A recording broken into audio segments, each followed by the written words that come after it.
Alright, let's get this started then. Hello everybody! Welcome to Crabby D&D. Oh, stop this music. Let's just get straight into this. Alright, hello and welcome to Crabby D&D. I am here with my players. Sudz! Hello. Sam. Hello. Simon. Hello. Jamie. Hello. And Infernal.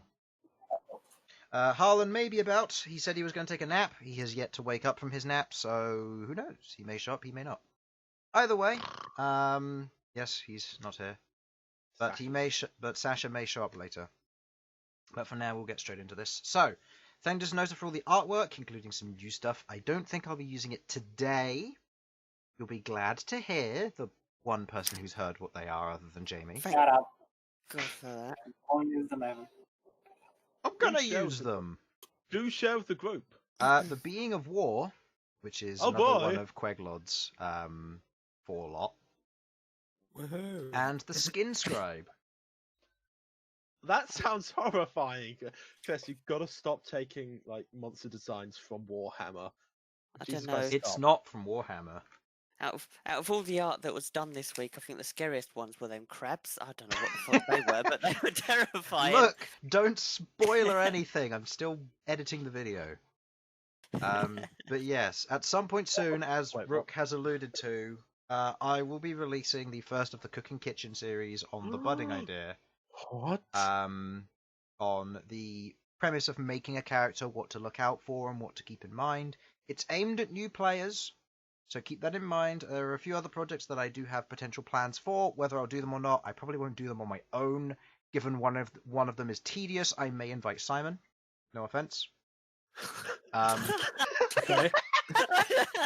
I don't know how to take Genius. that. So Simon is the perfect. When I think tedious, I do think of Simon. I don't It's a know if harsh I'll be. reality. I don't know if I'll be doing it yet, but so far the idea came into my head of doing something called page by page, and it's looking at the different things that are in the rulebook which you may have glanced over from Player's Handbook, including the rule which you brought up, which is on the first few pages regarding the DM is right. So DM is the powerful god of gods. exactly.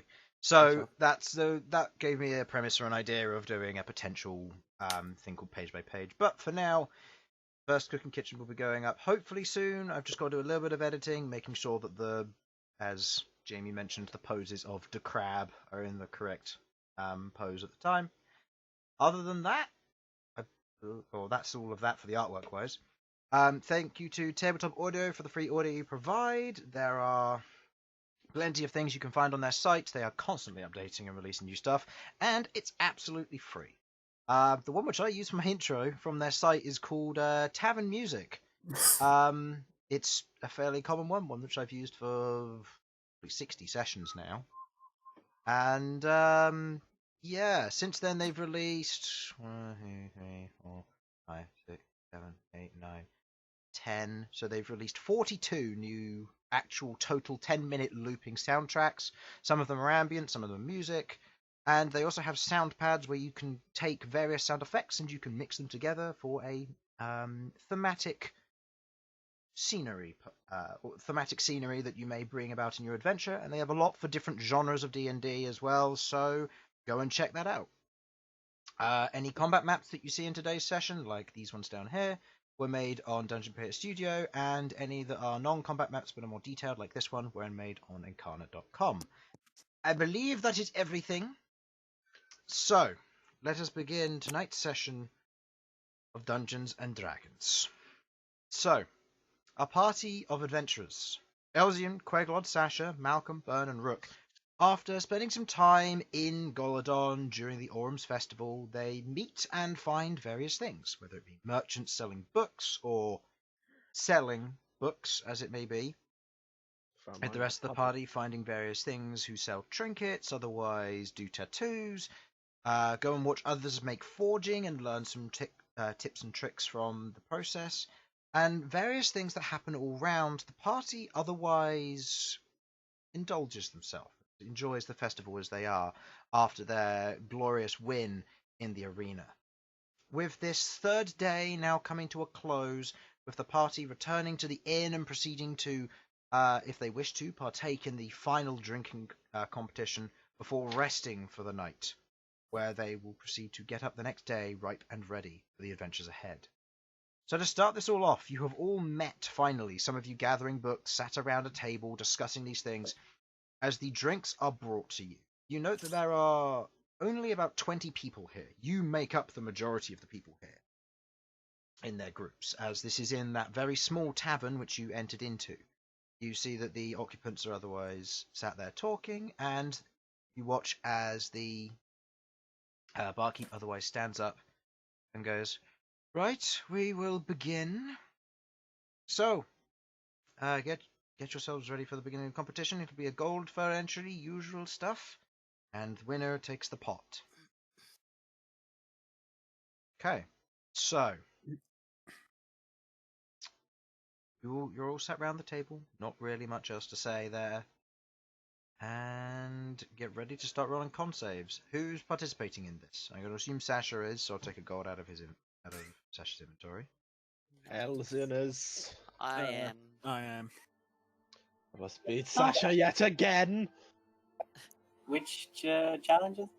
Drinking This is competition. Drinking. The This is last on one. the Other. This is on the third day. This is the last one. I'm out of -1 now, right? -3, -2, -1. Yeah. So, okay. So I don't have any minuses now.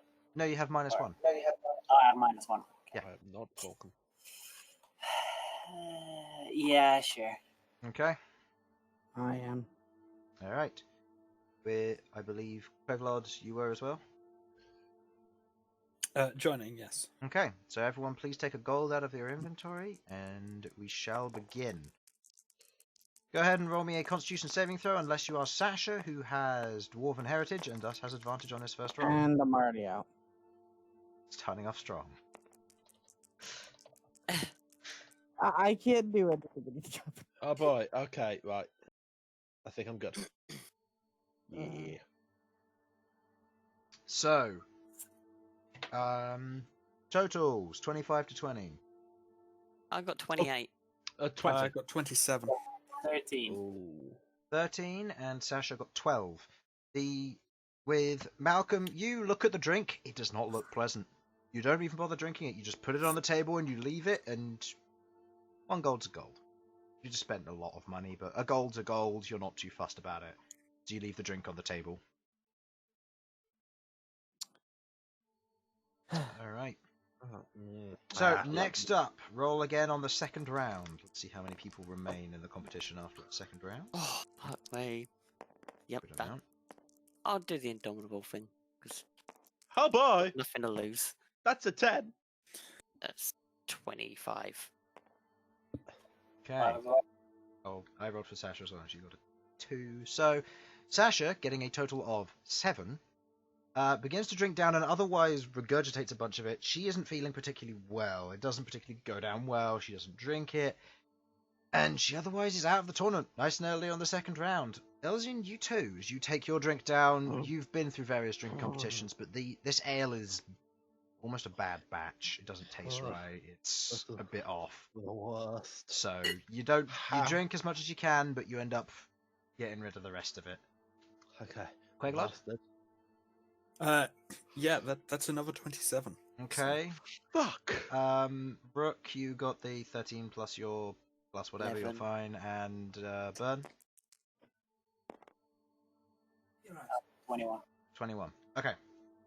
Okay, going through the second round, you 3 otherwise come up really easily with your drinks, moving on to the next round. Alright, round 3. Let's see how many people remain. Oh, no. 21. First lucky from Bern. That's Second lucky from 13 Bern. total. Okay, 17 total. Rook, you had quite a bit. Yeah, 21. And Bern? 25. 25. Okay. With the 3 of you all doing very well, you manage to hold your own, but you watch as most of the other people otherwise throw up or don't manage it, and they get up and they leave. Quite a lot of people don't seem to be happy with the quality of the ale here. It doesn't seem to be going particularly well. It's you 3 and 1 other individual. This ale is shit. All right, go ahead. Next round. Do they make their save? Indeed. This is round 4. 23. No, they don't.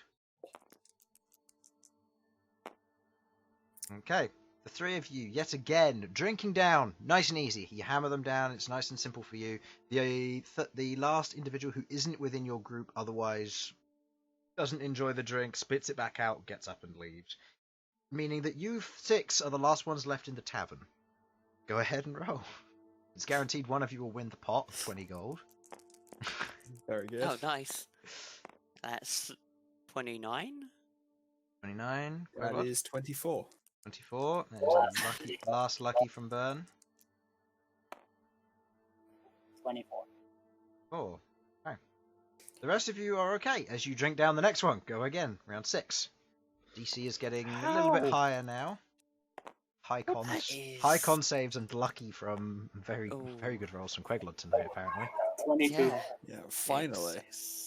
I've got to make sure I don't 17. initiate any combats tonight. Oh, God. Yeah, it's a Why, 25. why not, Chris? Because Queglod's scary. I mean, like, I have a +8 to con saves, and I can't roll Mm. ones. So, like, I should have been doing better the whole time, honestly. Yeah, very true. Okay, so what did you have, Rook? 18. 18. 17. 17. Bern? 22. Okay. Bern with a 22, you squeak by. Oh, my God. On round 6, just about squeaking by as you take the drink down. Queglod, you do as well. You're doing really well. As Rook, you bow out. You feel drunk. The drink doesn't feel right. It tastes horrible. There's a little bit of like grime in the bottom. Place Oh, the no. mug down. And you stop. You pause. You gracefully stand up to leave as you feel something rising in your gut. As you take a stride to the alleyway outside. Just Bern- to double check, Mhm. there's no indication that this is like dangerously bad ale, is there? No, it's just not the best quality. Given that this is a shite inn and nobody comes here.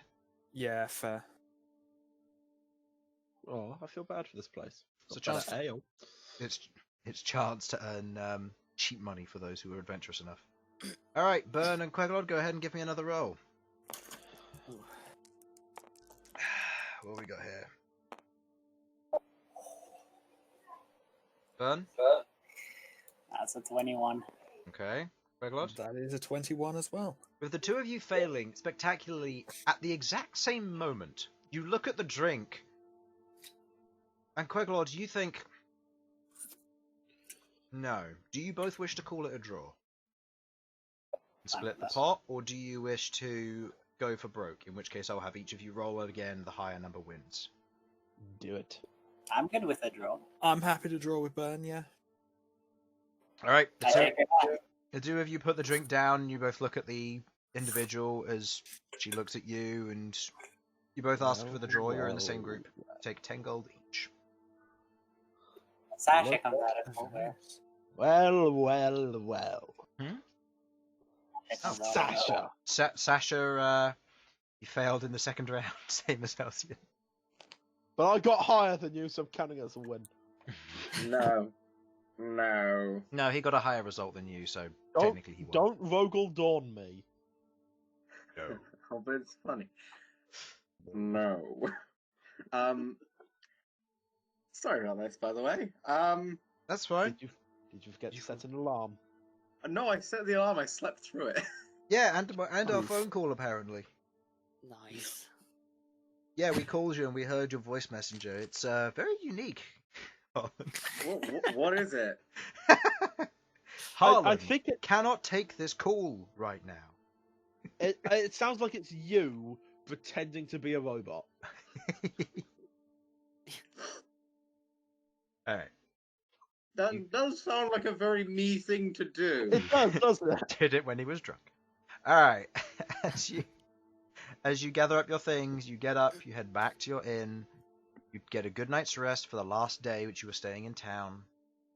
You wake up to a warm breakfast. You each head downstairs and you take a seat. You have prepared and you're ready for the day. I believe 2 of you wanted to head out early to go and meet the book salesman, Yes, I would like to get which was Malcom and Sasha.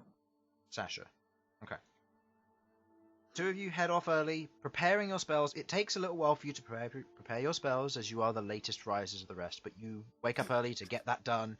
You go downstairs and you rush to where your party has mentioned that this individual is. Go ahead and roll me a survival or investigation check, please.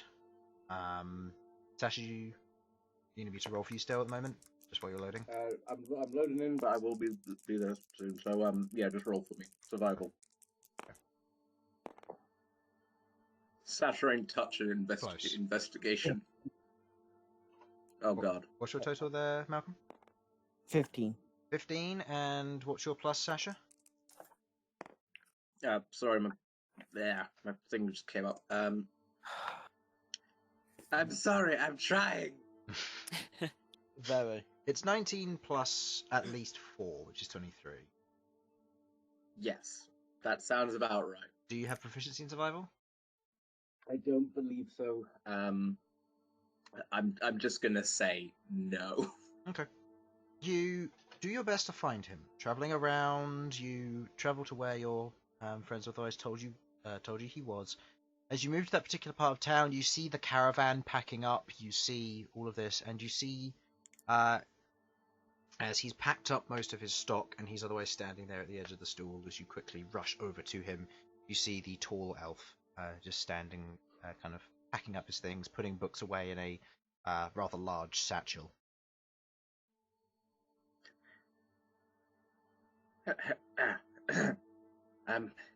Hello there.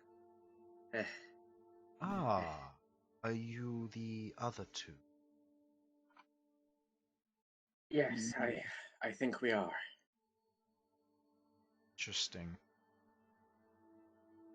Sorry, I overslept. Understandable. So, what kind of information are you looking for? But I assume you've heard from the others. Every book has a price. Yeah. We understand that, and I think we're both willing to pay the price. Very well.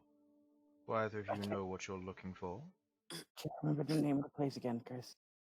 Something Uh, waterfall. Let me get the information for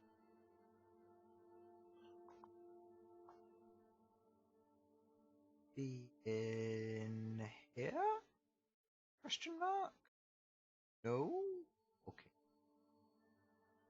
Maybe it'll be in here. There we go.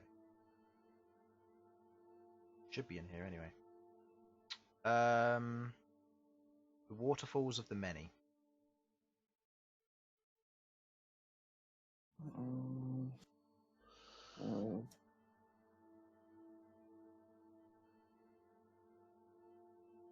I am looking for information on the waterfalls of the men. Information that you earn by birthright. Such information is not at a high cost. He takes a book, he places it on the table. I wouldn't worry too much about taking this one. You take the book? Yeah.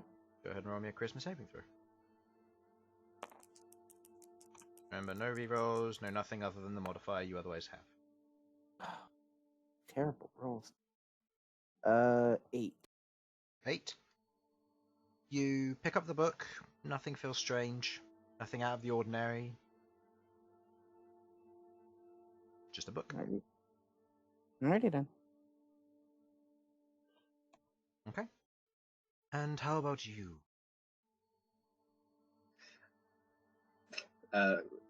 Sasha has a buffering symbol just flashing in the eyes. Well, I'll be honest. I don't know whether I know what it is that I need to ask you for. But I know there are a few things I want to ask you about. Then ask, and I'll see if I have the information.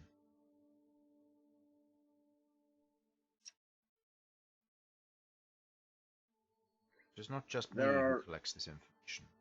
There are many.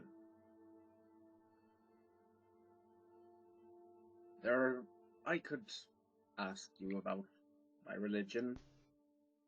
I could ask you about my quest. But I don't think either of those are what I really should want. What do you have about the creation of things, forging items? As in blacksmithing, specifically? Or conjuration? Smithing and enchantment, perhaps combined, maybe.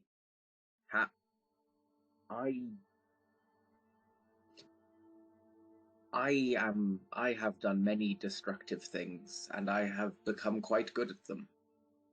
I would rather learn something. I would rather become better at creating things now.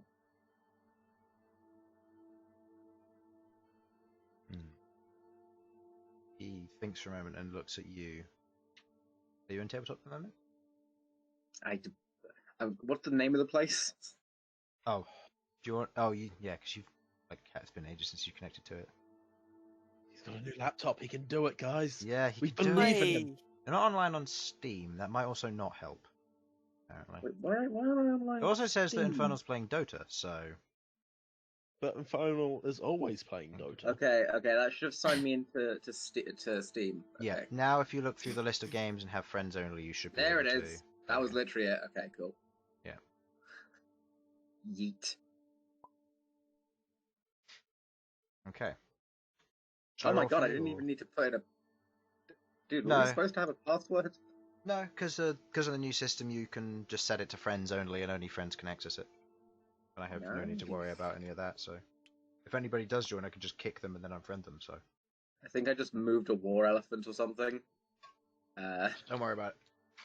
But Alright. no, things are loading in, and I can actually, move around. And you're still talking while they're loading in, which is also very I impressive. know. Yeah. You like that? Your computer's actually pretty I good. can even load a third thing as well. Wait, this is a new computer, Harlan. Yeah, it is. Yeah. Also, Yeah. Infernal, you never answered my question. Why are you still playing Dota 2? I see you playing Realms of Chaos. Should I kick you from the server and Discord so that you can go and finish that No, before you join? It's an AFK game. Mm-hmm. So, right, so Harlan, if you'd like me to make me a persuasion check, please. okay. I'm still in top as well, by the way. That's... I know, but still, you're playing Dota rather than focusing. Yeah, but it's not a game, it's on. Okay. That's a persuasion plus 5. 17 altogether. As you mention this to him, you watch as his face kind of almost wrinkles a bit as he looks at you, squinting, questioning whether there's information that you should have from this. You get a sense that whatever you've asked, there's something deeper that you shouldn't know about. That sounds like information I want. He looks at you and goes, if you're looking to create magical items while constructing them within a forge, per se, information like that is Maybe. fairly easy and can be done. You simply need to be somewhat proficient with enchanting in some regard. Is that what you're after?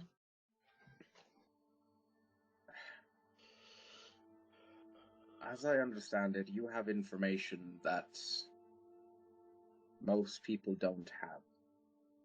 I can find that information out from other places, and I'm more than happy to. But if you have...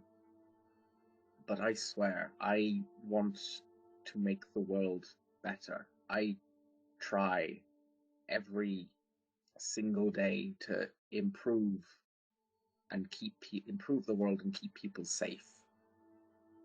if you have something that you think will help me do that better, then I would ask your wisdom in choosing it then.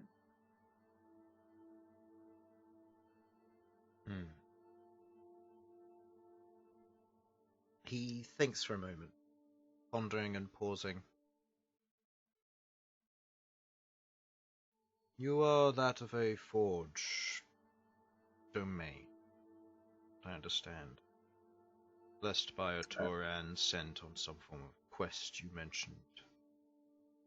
And otherwise nothing to do with your religion, which suggests you have a good grasp of faith, which is good. But your need for wanting to create something more, enchant while constructing through the forge, is a unique talent. It's not something that you can simply teach from a book. It's something earned or experienced most of the time. If it were simply learning to enchant and otherwise become skilled at enchanting, that is something I can do. Or I can offer at the very least.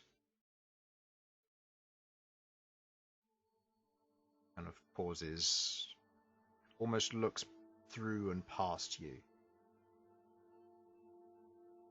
There are some things I cannot teach you. Ones that are forgotten, ones that I will not share with someone. Or it will turn those good intentions to wrong.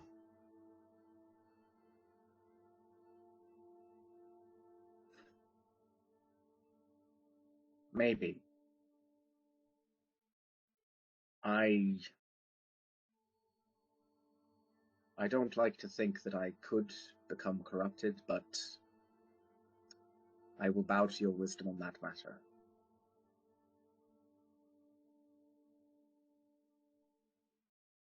If there is no way to safely learn that sort of knowledge and use it for good, then simply knowledge of crafting and enchanting in the usual sense would be appreciated.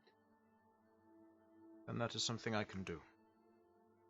You watch as he reaches in and takes the book and places it on the table. You know the price. Take it if you are willing. I'm going to nod, and I'm going to take it. Make me a charisma saving throw, please.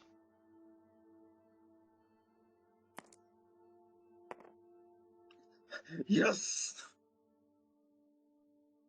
It's a 10, I believe, or 11? 11. 11. You take the book in your hand, you feel its presence. It's a book. Neither of you I'll be understand entirely what your party was talking about when they felt cursed. Neither of you It's a feel book. cursed. Nice. It's a book. No, I'm gonna trust them. This guy seems very smart and clever. I'll just be like, I don't deal with curses that often. Maybe I'm just too swole to understand it. This is a book you've seen before. The last one you read was on jewellery. Yes. So I thought it might be, but I was hoping. So you need to spend 20 hours reading this book and you'll become proficient in enchanting. Yes. Sorry Alright. about that. And that is what I mean. That is the sound of Sasha becoming corrupted. Yep. So, you gather the Sasha's books. He looks at both of you. Well, I will take my leave now. Best of luck to both of you. And may I see the glory and the true success of the Dawn Marshals this time. Thank you. We hope so too. Malcolm, if you ever need anything, I think we're more than happy to help. Just in case. The only thing that I require is that you win. Well, then We'll my do our legacy can be carried on in campaign 2. Nice. Yes.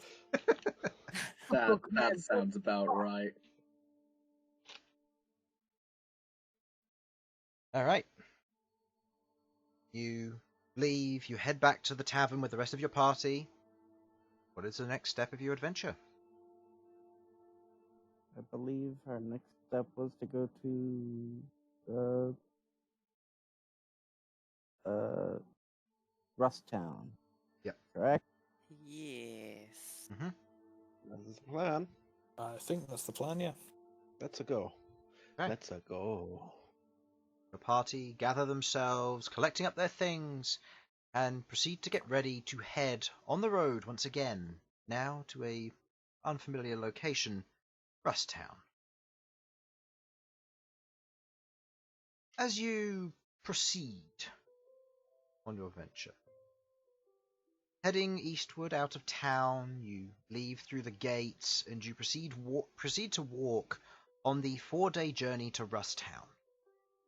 Along the way, the weather seems fairly normal, a sunny or cloudy day, with little drops of snow fluttering down here or there in small patches, the last bits of winter otherwise falling.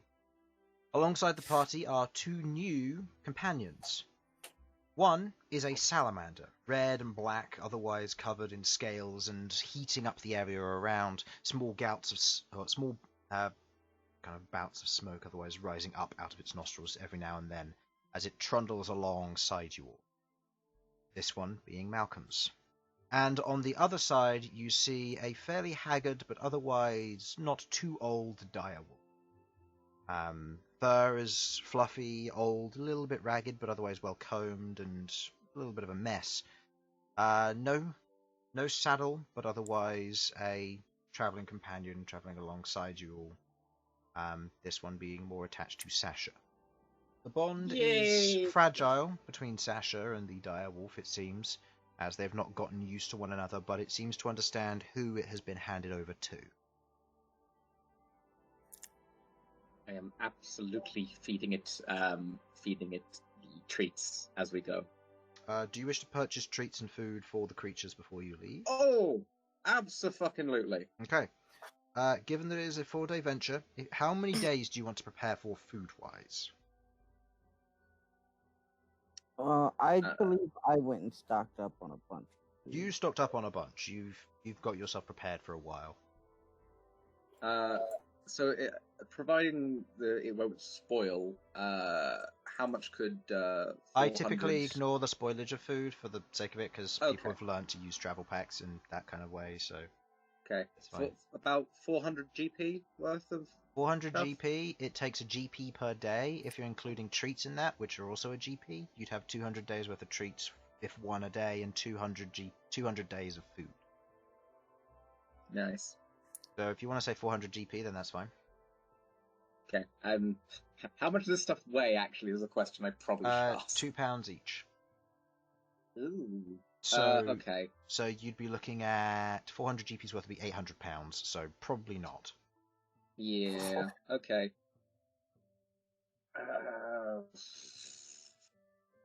30 days worth? The 30 GP and 60 pounds, yep. No, well, 60 GP, because I'm doing... Oh, you're doing 30 treats days as of well. treats as well. Okay, so 60 GP and 120 pounds then, if you incorporate the treats.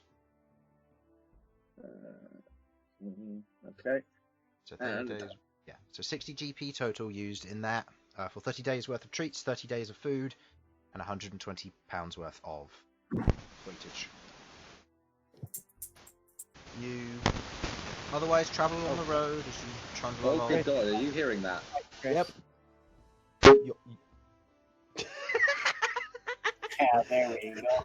Was it doing that? Yeah, it was. Yeah. It sounded like someone got It all was the very crisp sad. packets and then started playing. No, put all the crisp packets in an accordion and started playing because it wasn't making any accordion noises. I have no idea when my mic does that. So, okay. Well, that was fun. Dodgy connection. Yeah. Somewhere. Yeah, somewhere. I might get a new bike at some point, we'll see. So, as you travel along the road, the dirt and stone otherwise being kicked up lightly as you proceed to travel, the grass otherwise flowing backwards and forwards, the rust colour now gone and turned to green, as you see a lot of the trees in the area have also gone back to that traditional green colour you would find on trees, with bits of orange mixed in as the iron veins are a little bit more seeable or obvious from the outside. You travel on the road for about better part of 5 hours. As you're travelling on foot, you hear something from behind. Elsyan, you're the first one to notice this. Of course. As you... That's not supposed to happen. Change music. There we go. As you're travelling along, you hear behind you the sound of heavy hooves as they're trotting along, and the turning of wagon wheels.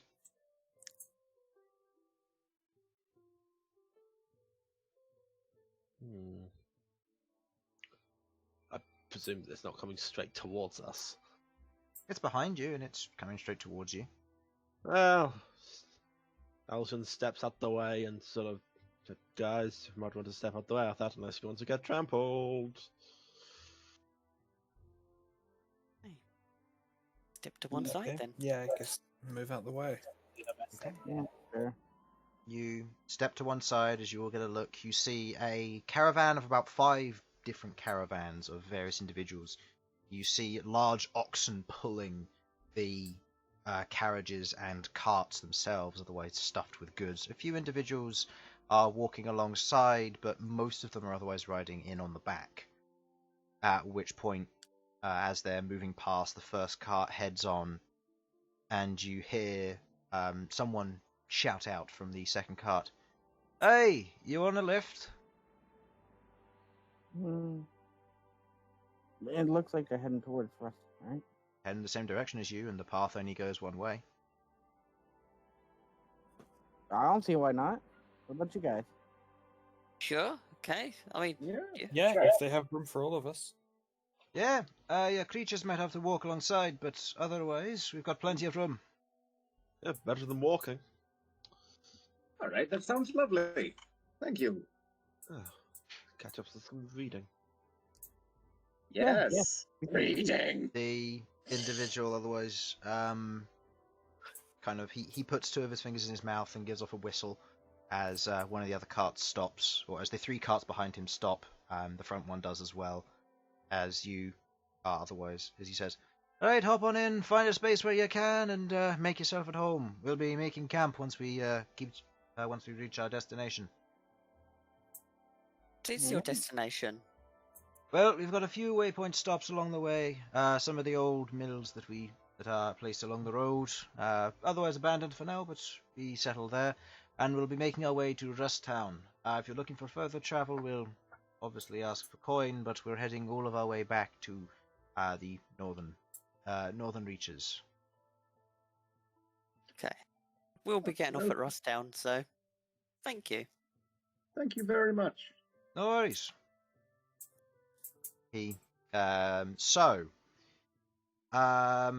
Room-wise, there are 5 carts. You can... who would like to pair up? There's room for 2 people on each cart. I will go with someone smallish, I guess. So, Queglod. I'll go with someone Yeah, not that's dwarven. fine. Someone not dwarven. Perfect. Elsyan says this out loud in front of everybody. From our party, you understand. All right. So basically, what you're saying is it's rock, paper, scissors between for who gets Bern or Malcom.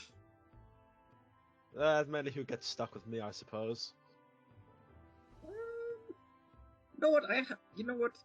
I haven't actually spent that much time with Bern, despite the fact that he's a blacksmith as well. Yeah, Guess- fuck it. Guess Malcolm go Dibsing together. Bern. Yes, So that leaves us, Malcolm. Okay. let's go. Sure. I'll go with Sasha. You otherwise climb into your designated carts with Sasha A cart buddy. with Sasha and Bern getting in one, Elsyan and Malcolm getting into another, and Rook and Queglod getting into the last one. As you as you proceed to ride along, you see the various individuals that you're riding with. You recognize one of them. You recognize the kobold as she's sat on one of the other carts to you. She gives you a little bit of a wave to the rest of you, but otherwise continues on what you can tell to be whittling. You can see from this a number of a number of dwarves and a few elves as well. Most of whom you recognize, Rook, as the ones who sold you trinkets and the pins that you bought. Oh, very nice. That reminds me, actually. What did I get the Raven Queen one? What was the second one I picked up? I got the Turan trinket, but what was the other one? I think it was the Raven Queen. It was the Raven Queen one you were going to give to Queglod, and I believe Bern, you bought the chibi end, and you bought the one of Senge. The one for Whilst we're getting on the, is it possible to interact with each other like between the carts, or? On the various stops, you can rearrange who goes where. Right. I just want it to be known that next opportunity we get, I'm handing over the little Raven Queen figurine to Queglod, because I think she'll like it. As you're each sat on the cart, otherwise travelling along for the rest of the day, making a few stops along the way as the oxen otherwise rest a bit and the individuals get out, stretch their feet and move around, otherwise managing and making sure the pets don't cause any issues, namely your direwolf, who's still a bit not rough, but the oxen aren't the most confident around them. And yeah, I will be feeding. I will be attempting to pet and feed. Yeah. Go ahead and make me an animal handling check. Oh boy, this is gonna go so well. Using feed, I will say you have advantage. And Yes. our stop times, can I try to try to work on training the on him? Okay, that's not the end of the world. So what? Try and train what? Sorry. The salamander. During the stop times. Yeah. Yeah, that should be possible. What training in what regard? Like riding or? Yeah, being a mount. Okay, that's going to take probably several days worth of training, given it has to get used to a saddle, which you currently don't have, as well as. Well, technically, I still have Orm's saddle. Orm never had a saddle because you were too big to ride No. Orm. You had a saddle for Arachne. I knew I had one for Arachne. I could have swore there was one for Orm also. No, because Orm's a medium creature. She can only accommodate Queglod. One of us when reduce is cast on us. Also true. Or enlarge is cast on Orm. That is also true, which is probably the better one. Yeah, maybe not. Depends on circumstance. True. I mean, we've had problems with over liberal application of. You've had problems remembering that if you can enlarge something, you can also reduce it. You can reduce Queglod. Put her in a Oh fire. my God. You can reduce adorable. You can reduce Queglod, and I think that would actually take Queglod to sub £5, which means we could feasibly, genuinely yeet Queglod. like 2 minutes. We could have close air support with Eldritch Blast.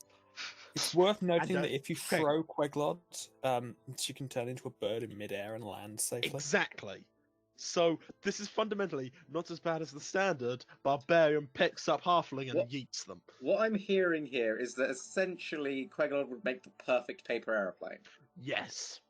Oh my But God. you gotta also think, pocket Queglord. Pocket Queglod. Yes. Yeah, you're right. Oh my god, we have Queglod running alongside like my spider beads. This Queglod. She's not that small, quite yet. Okay, let me imagine, Chris. She'd still be about a foot tall. So That's what still you're telling pretty me short. is that somebody needs to make greater and large reduce. Is that Yes. such a thing? Not yet. Not that I know of, Not yet. but magic users can make their own magic. Yeah? So I have a system for crafting your own magic because the DMG literally just says players can make magic. That's it. Oh, sweet. You're going to have to teach me this. The same way as it goes, oh, you can make magical items. How? You roll. How many successes or fails, or how do you know if it succeeds or fails? You don't. The DM decides. You Well, roll. And there's no DCs. But it's how do we just... tell that you roll? Exactly. Do I add anything to it? just You roll. Roll. Roll Oh what? my god. You roll. You roll. D4, a D20, a D100, a D1. Yes. You roll. We all know that there's probably in one source book somewhere there's like a small table with it very well defined. The DMG does specify that you have to be a specific level to make certain levels of items. So you have to be 17th level to make a legendary. You also have to be 5th level before you can make uncommon, but you can make common at level 2. Mm. So, yeah. It does also mention stuff about artifacts, which is you could apply the custom stuff to actually making an artifact. And that's something for later. Anyway. So, let's go ahead and if you have anything you wish to talk about in your little groups. I think, unless Malcolm's got something he desperately wants to talk to Elsyan about, which I doubt, Elsyan's going to be reading that book, that dragon book, to gain all its knowledge. Okay. I will also be reading my book, but is it possible for me to, like, sort of ramble on to Bern whilst I'm reading? I'll say no, given the nature of the book requires your concentration to read it. Fair enough. Shit, I kind of want to talk to Bern. Hold on 1 second, I'm going to make a roll and determine what I do. Read for an hour, Harlan, and if we're still travelling, talk to Bern. You're going to be travelling for more than an hour. You've travelled 4 hours already, and you started early on, so... Alright. Probably got till I'll be... 7. Okay, It's I'll midnight. just be reading for the moment, and then when we stop for camp or the night wait, we can chat then. I'll be reading my book. Yeah. Probably going to do roundabout the same. Because, you know, information. We're a party of nerds. Okay. This is Yeah, news I'll to you. probably be reading as well. Five So. people in the same wagon, so. So, Bern, are you reading? Reading. Oh yeah. You are? Okay. Well, you're going to need to make notes in a moment, so you're probably going to want to start playing Dota. Oh. I need to make notes. Game. Alright, Insult. so, Right. Infernal, what was your book about? Do you remember? Because I don't. The Prince of Blood. Okay. Name Reading is your like- book for 7 hours, you proceed to pick up the following information regarding Prince of Blood. I believe, Rook, you took the one on his companions? Subordinates. Yeah. Yeah. So you read up the following on the Prince of Blood. The Prince of Blood is a son of both a demon and a devil. Alongside his brother, who is otherwise known as, I believe, the Lord of Pestilence. There's none as well? I got Plague Lord. Plague Lord, probably correct. I need to get my notes up on this. Known as the Plague Lord, yes. The two of them are brothers. One from more of a demonic heritage, the other from more of a devil heritage. With the two of them being, with the Prince of Blood coming more from the demonic side of things. The Prince of Blood was otherwise created and brought about due to an alliance between the various forgotten gods at that time, and brought him into being to begin to conquer the northern realms of the material plane. With the assistance of his other demon kin and the party that otherwise travelled with him, he wrought great destruction upon the land, doing many things. The nature of who he is otherwise hidden.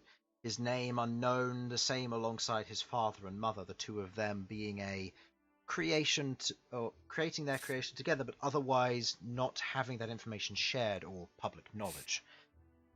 As you go through and you read the book, the Prince of Blood has killed many individuals. When the Empire was first being founded, some great heroes rose up originally, but many of them were slaughtered in his reign, alongside his companions. The most brutal and most well-known of all of them being the Blind Butcher, an individual he helped bring to being, and being one of the most dangerous creatures in existence. The Prince of Blood, however, fell after being brought down by the Celestials of the Iron Star, a group of individuals skilled who, as given their name, are Celestials from one of the positive planes. Their nature and origin is otherwise unknown, but they were demon hunters, and thus brought about the destruction and the fall of the Prince of Blood. There is more information to read, however you will need to read further to fully understand it. Rook. Yes. You read about his various companions. You learn of the Blind Butcher. You learn of the Plague Lord. You learn of the Rippling Shell, also known as the Skin Scribe. And you learn of the Vanitas Horror. Of the 4 of them, the most dangerous being the Blind Butcher, something you already know and encountering him. He is the personal bodyguard to the Prince of Blood. With the Blind Butcher's power making him indestructible by all means, his power was otherwise sapped from him, bound at a ley line to keep him in place before his body was split using ancient rituals of imprisonment by the Celestials of the Iron Star. The Celestials in turn took pieces of him and took them to various locations. The riddle, as you otherwise understand, the split in thrice from mortality, soul, and strength, the riddle you've already heard.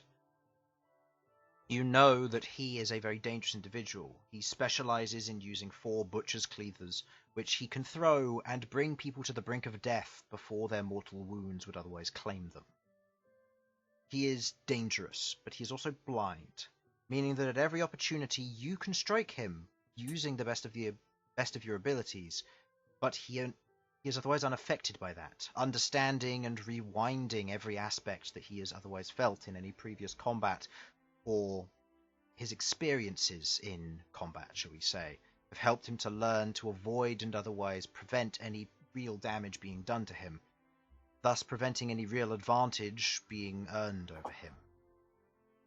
The Plague Lord, his brother, a insectoid-like form that otherwise controls swarms and plagues, diseases and poisons.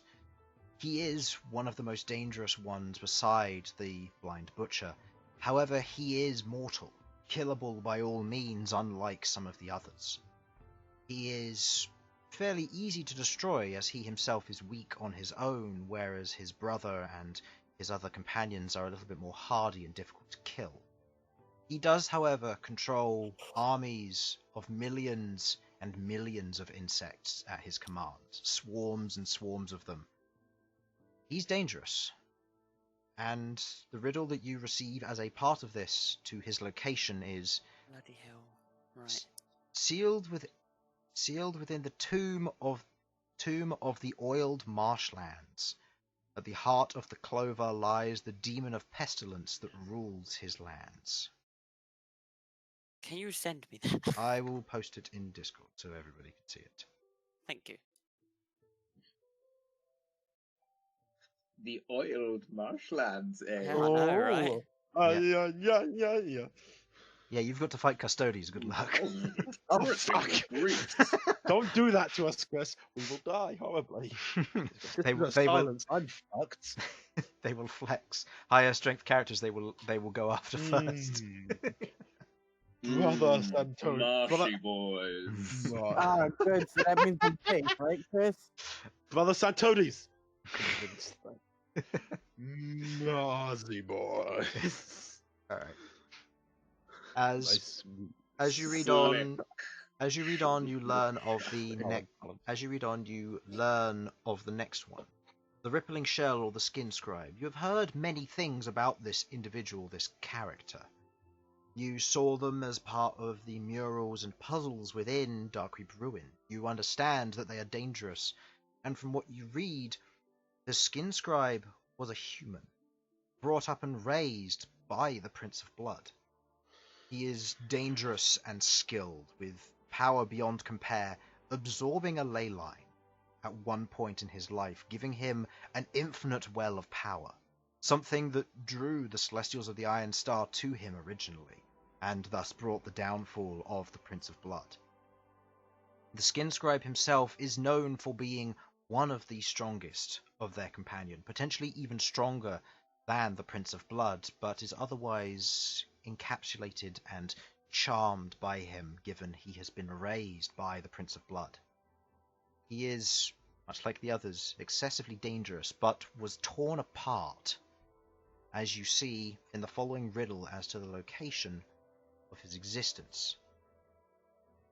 Torn into pieces by those he lived with, the rippled shell remains unravelled across many lands, and only once his unholy verse is recited, and the lives claimed by it, can he return.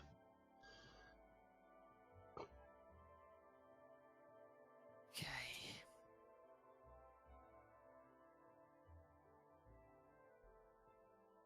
Fun. As you continue reading on, you begin the section on the Vanitas Horror, but that is all that you manage to pick up is the name. Okay. Who would like their book next?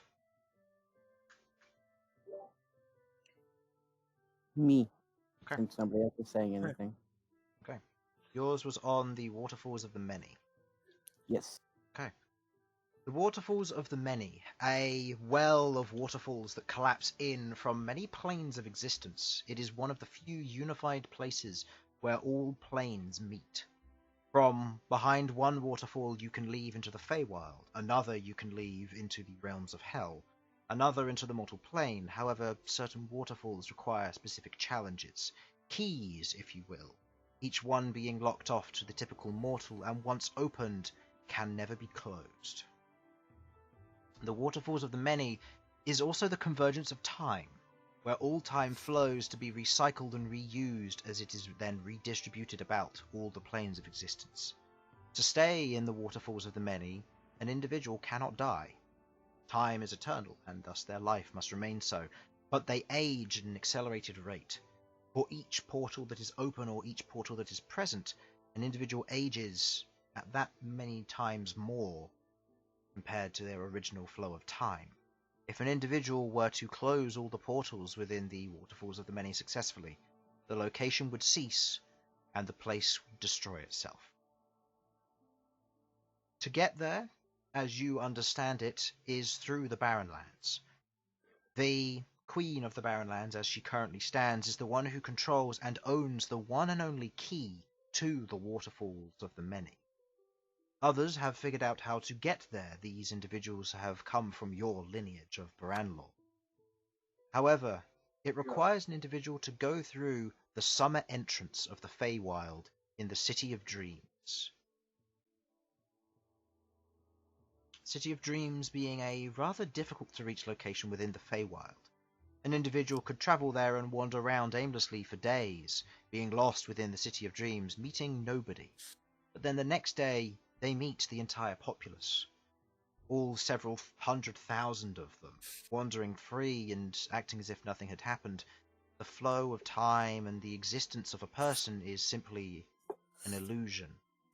The City of Dreams is difficult to navigate and a very dangerous place to get lost in. You will find more information on this as you read further.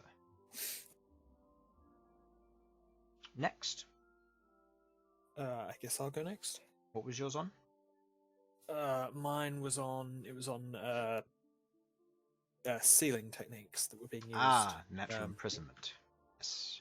For a second there, I thought you meant like painting ceilings. I was really confused. I know Actually, no, less it would about make- that than I do about the imprisonment spell. So don't. I've got- please. Oh I've god. got to know. Queglod would need to know as much technique about that as possible because it's difficult for her to reach. She needs more than a normal ladder. When the 10-foot pole comes in useful. So, as you read through the book, this is a smaller book and thus does not take as much to read. But you read through the details of the imprisonment techniques. You learn the glyphs, the understanding of it. The nature of it is difficult, as you have to read through and reread certain sections, thus making it more of a difficult read. But you begin to understand, slowly but surely, what they mean. The imprisonment is typically a spell or otherwise a ritual. something that very few can do, and the nature of it is also a very much withheld secret from many. But you understand that you, as a patron to the Raven Queen, have the ability to lock people away, their mortality and their immortality. Something that you have been gifted in the ability you can do once you become more powerful to do so. But the book details individuals not as powerful as you doing it. Reading on, you begin to understand that people can ritual cast higher skilled spells, so long as they have the apt knowledge to do so. The nature of such spells typically takes an extensive amount of time and effort on their part, everybody requiring a unification, needing to meet the requirements to cast a spell all as one. They typically have to be devoted to a single cause, made for it, or otherwise begin to develop a synchronicity between each other. The nature of this ritual casting is difficult, but possible. You read through and you look at the different types of sealing. There is the split sealing, where an individual must tear an individual apart and bit by bit seal each portion of a creature. So in such cases, multiple castings of the imprisonment spell are required, making it a very difficult thing to do. But it is possible to do one piece at a time, just that it will never truly break a creature apart until all pieces are subdued. In such a case, you read through, and from your understanding, with the extra information you asked for regarding the Blind Butcher, he was split into 3. The only other one who was split and sealed was the Skin Scribe, and he was split into 20 verses, spread across the material and the immaterial plane, making him one of the hardest to collect and revive, and rightly so. There are other individuals in here, reading up on them, various mages who got too close to time and space, otherwise learning to manipulate them with various spells, Time Stop being one of them. Such mages, although the power is great, if misused and researched, brings about inevitable crisis. Such individuals are imprisoned, torn and shredded across time and space, making them irreparable to normal means. You read on, and there are further techniques and understanding, but it's going to take a while to read. Sasha or Elsyan? I'll go next. I'll continue to read my book. It's about dragons. Okay. Reading on about dragons, you've learnt about the bad ones. That's nice. Yeah. The bad ones are good to know about. Yeah, and you've learnt about some of the good ones. Looking through, you read through, you understand, you've skimmed through and looked through each of the names, and you begin to read through a little bit further, a little bit more in-depth about each dragon. Some of them here that you begin to list through, some of them are ones that you don't recognise. Names within names, ones that are listed in sub-paragraphs, ones that are notes but not full lists. There aren't many details on them, simply names. You hear of the following 3 names by adventuring through your book once again. Mm-hmm. Nice and slowly, please. I will. You hear about... Javad. No. You hear about Polin Yassi, the Quaking Hollow. What? Polin You're typing it in. Thank you. Polin Yassi, the Quaking Hollow. The only thing that is mentioned is that this dragon is blue. Okay, so quaking. Oh, it's blue. That's lightning. Unless I've got that completely wrong, but I know I haven't. That's correct. Interesting. You read up on Lilfjorn, the Oath Gilded in Obsidian. Fucking hell, these names, Chris. You're welcome. The details on this one is that this is a dragon that is well known. Very well known, in fact. Lilfjorn, the Oath Gilded in Obsidian, is an ancient black dragon. Oh boy! She, as given her name, is somewhat skilled in the nature of oaths, or more specifically, breaking them. She was originally pledged to a particular deity. As she grew up, she learned and understood the nature of a deity as she was raised amongst individuals, mortals, until she took a darker stride. She now lives in a place known as Murkmire Reef.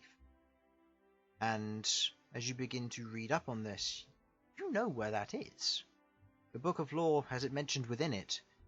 The Murkmire Reef is within the Wave-Sung Grave, a large mass and whirlpool at the center of sheer rocks where ships have crashed and been torn apart, and the sailors rise as the dead, spirits and souls torn from their bodies to be used as servants and murderers. That's the Wave-Sung Grave, right? Wave-Sung Grave, which is on the map there. Yeah, I see it. Just off of the coast of the Enchanted Glade.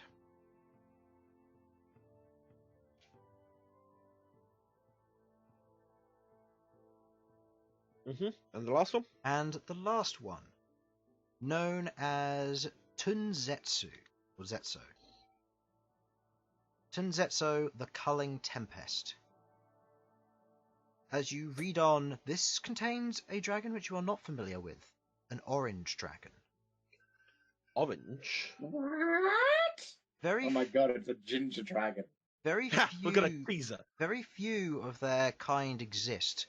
However, they all otherwise, and from your basic knowledge, exist within the Broken Islands.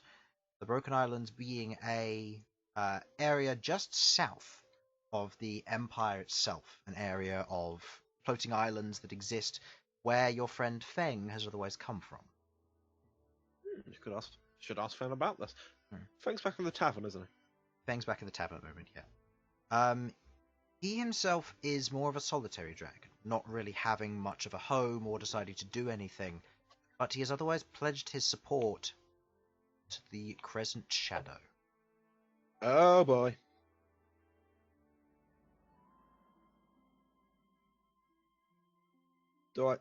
Does Elsyan have any like solid guesses of what his element would be as an orange dragon? I know fire is one potential option.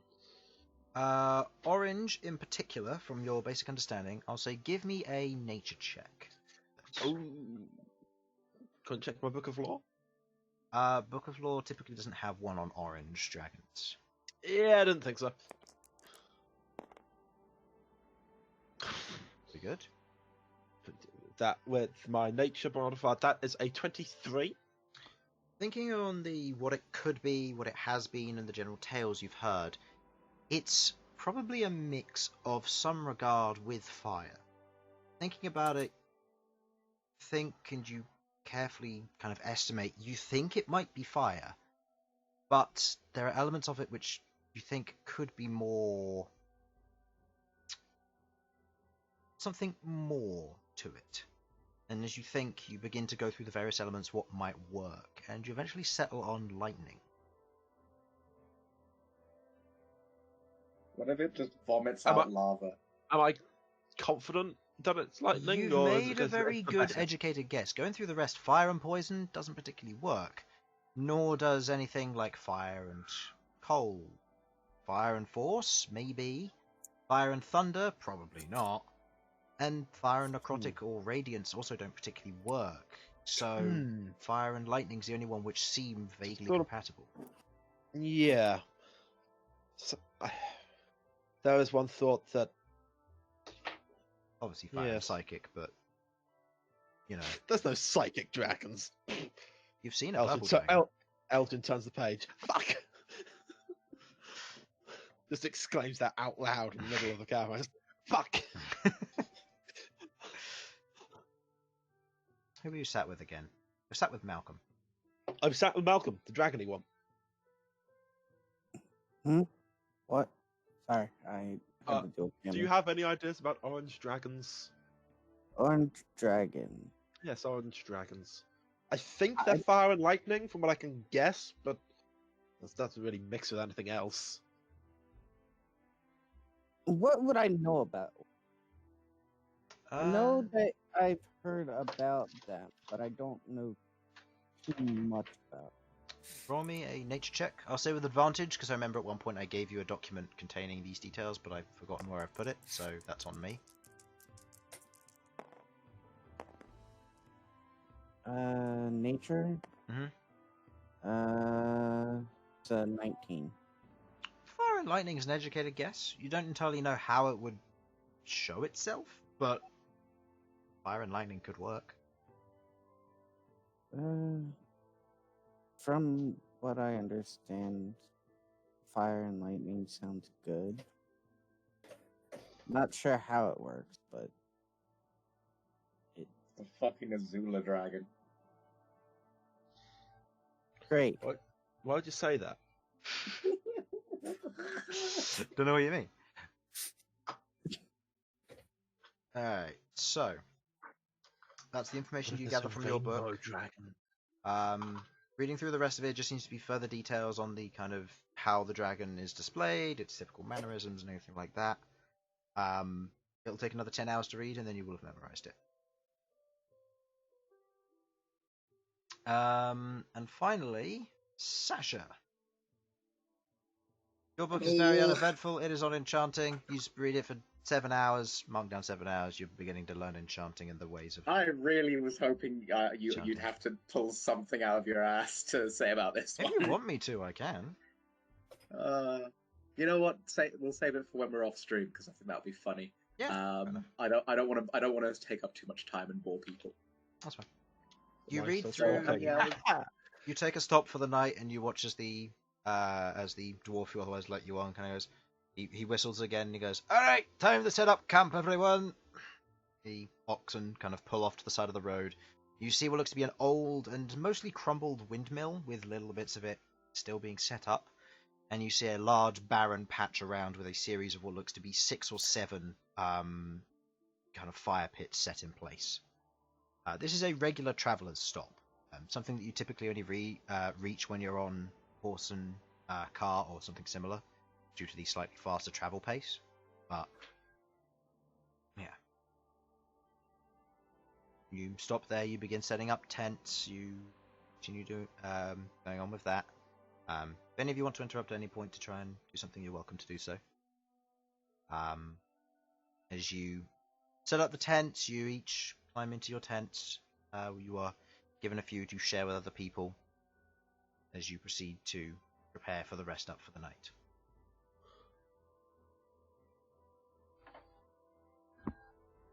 As you move on to the next morning, you otherwise wake up in the morning, prepare your spells, otherwise give yourself a quick wash down and put on your armor, feed your companions, and proceed to prepare to move on. Does anybody wish to juggle around the seating arrangement?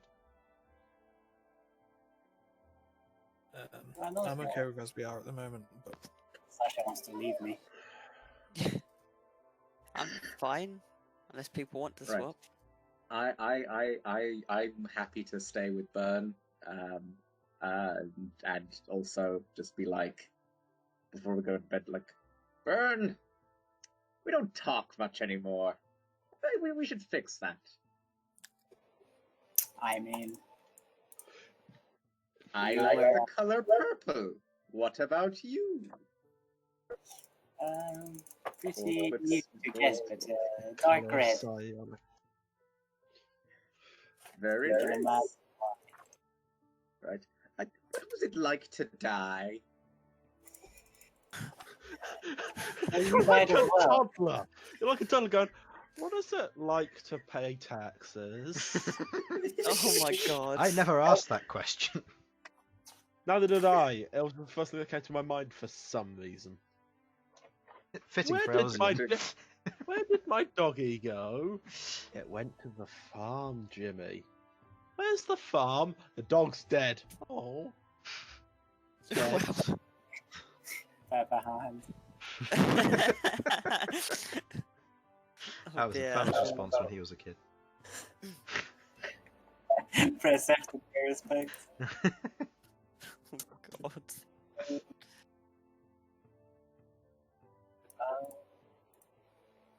Yes, you started being quite busy for us to do anything. So There was no really any time to smith, was there? No, not really. That's part of why I'm reading this, because I want to I want to create things again, and I want to create good things.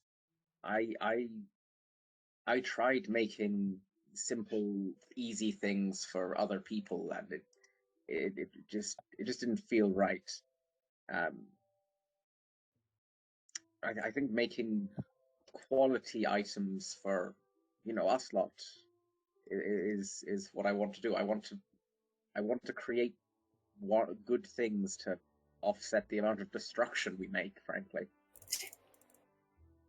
I mean, holy fuck! Have you seen like pretty much everywhere we like? This is the one place which we haven't left smoking in ruins.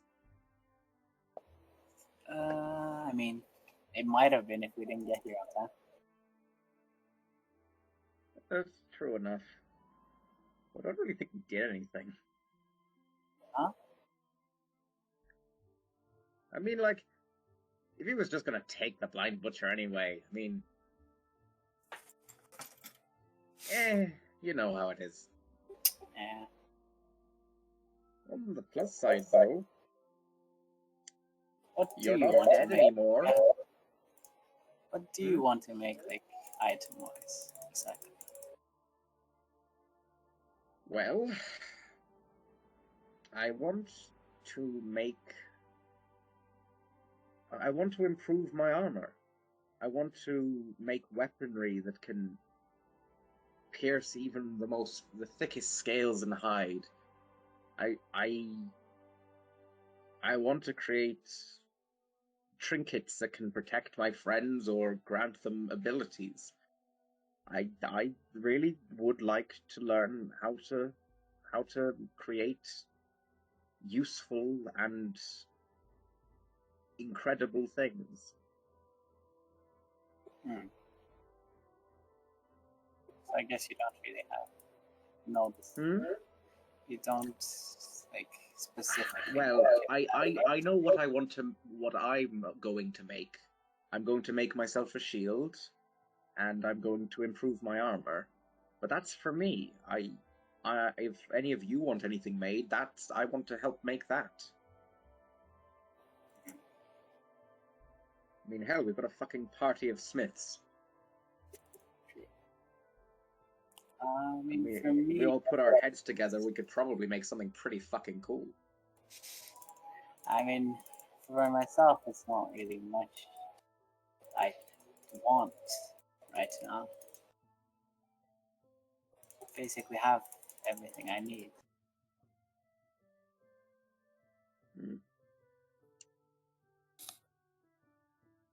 Well, could get Rook some better armor. That's true. Is his just adamantine? But his breastplate's adamantine, but that's where it's just a breastplate. So maybe we can get a better bit or something like that. Shove that boy in some plate mail. Really make him jiggle. It's straight up plate armor. I think it's Oh, Yeah. really? Oh shit! It's just not magical. Probably. We could make it. We might be able to make his armor magical. Because might it's be able coated in to- adamantine, it's baseline magical, but it doesn't have any +1s or anything. Yeah, it doesn't have any Yeah. plus. Yeah. Plus one is about the extent of what you can get with plate, right? Yeah. The Yeah. +1 plate is legendary equivalent enchantment. Yeah. +1 adamantine is as far as I'm willing to let it stretch. It's adamantine or +1. Because adamantine is considered rare. Fair. So what you're saying is so what happens if I get a +3 armor and then I use an adamantine coating on it? Then it wouldn't allow it because it's already got an enchantment on it. You'd need to destroy the enchantment to apply the adamantine. Motherfucker. That's annoying. Hence why it's a specific order. You've got to put the adamantine on first because it's a coating, then you apply the enchantment after. Okay. I mean, I don't know the extent of enchantments and stuff, but if you could enchant a weapon that has, I don't know, growth on it, that'd be quite useful. I could eat that with my axe and I wouldn't go through so many potions. You know what? That's not a bad fucking shout, actually.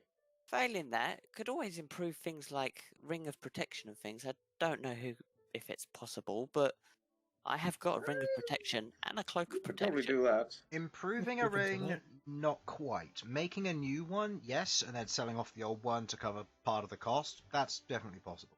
But Okay. you'd have to make a Yeah. +2 ring of Okay. protection from scratch. Keep in mind, a +1 ring of protection is a rare item, and it goes for the high rare item cost, like around 3,000 to the 3,000 to 5,000 mark. A +2 ring of protection, because it applies to all your saving throws and your AC, is considered legendary, and given it would be the high end, the base cost for a legendary item is 50,000. Given it's a high end, and usually it goes in strides of about 3 times the cost, looking at about 100,000 gold, maybe higher. Okay, just try and put a potion You know, of that's growth on you the know that's to weapon. buy it. That's not to make That's it. to buy it. To make it, it's roughly the equivalent. Those are just the rough ranges of. Yeah. Here's an average. Oh, yeah. Bear in mind with the costings, it's like when you play a video game and it says this thing is worth this much. That does not necessarily put in the time and effort, the time and labour in making it. Yeah. That's just the materials. Oh yeah, I know. The for making a legendary item with the crafting guide that I put out for everybody, Yeah. it was you take a year to enchant a legendary item on your own. With other people, you half the time, provided they succeed as much as you. And you always go with the lowest modifier of all of them. So if somebody doesn't pick up casting levels, then they're obviously going to be weaker at enchanting and spellcrafting. Yeah. Oh, yeah. Okay. Yeah, I mean, a lot of +3 stuff +3 is legendary and very rare. I'm trying to find out what it is for a +3 plate mail. +3 plate Plate mail is armor. impossible. It says legendary. The ruling of what I've used with plate armor is a +1 is very rare, and a +2 is legendary. +1 adamantine would be legendary, and therefore meaning I probably wouldn't allow it to go beyond +1. Okay. Yeah, because the nature of +1s is that adamantine is the best, and the practicality of adding a +3 enchantment onto that. The nature of how much it costs, because the cost ramps up according to the item you're enchanting it onto, means that it would have to be made of a very good material, for one, and which would cost a lot, and second of all, the enchantment of it, because it ramps up based on the cost, could, if it's plate armor, might end up costing somewhere in the mid 500,000s, which is something the world doesn't have. So yeah. We'd have to bankrupt the small country. Yes. To make a one set of armor, which would then be wasted on a single person, who may not ever get to use it. Depends on the person. Depends on the person. And if we can somehow bankrupt the alliance, it's a win-win. Campaign And then 2 burn the army Everyone has campaign. money. Campaign 2, Campaign destroying 2, the all of economy you a start with foreign 0 country. gold and 0 items. You're wearing your underwear and you're adventuring in that. Good luck. No. Look, Imagine and we're the campaign rich 2, people, the because we have accountancy underwear. game. No, campaign 2, the stonks market. Oh my god. The No. entire thing is just bankrupting obviously the alliance it's from the just- inside. Obviously, it's just malicious occultancy. Oh yes. We're all dark eldritch beings performing basic mathematics. Awesome. Great character. I think you idea mean for campaign 2. advanced practical mathematics. No, I know what I said. Shut up, No, we're supposed to pretend mathematics, that people are mathematics. smart. Just the one mathematics. It's just one sum we do. You give us money, we don't kill you. It's a simple sum. How much do I have to give you? As much as you can. But it's only as much as you can. But I Oh, you can't want to eat as but well? I can't give you anything. Well, then you're gonna die. Have you got a kidney? Yeah, it's mine. I've only got one, tough shit. You can You live got two. part of your liver? Okay, that'll work. You don't need both your arms. I'll take an ear. There are plenty of people who live with only one eye. You got gold teeth? Or got gold fillings? Yeah, I'll have them as well. You got any teeth? We'll have those as well. Question. Okay, if you want sedation, we're taking your genitals Question. as well. What happens if you use heat metal on someone's gold tooth? Oh, you burn them, Harlan. That's what happens. I'm just saying, because, like, gold has a fairly low melting point. Would it just, like, turn to liquid in their mouth?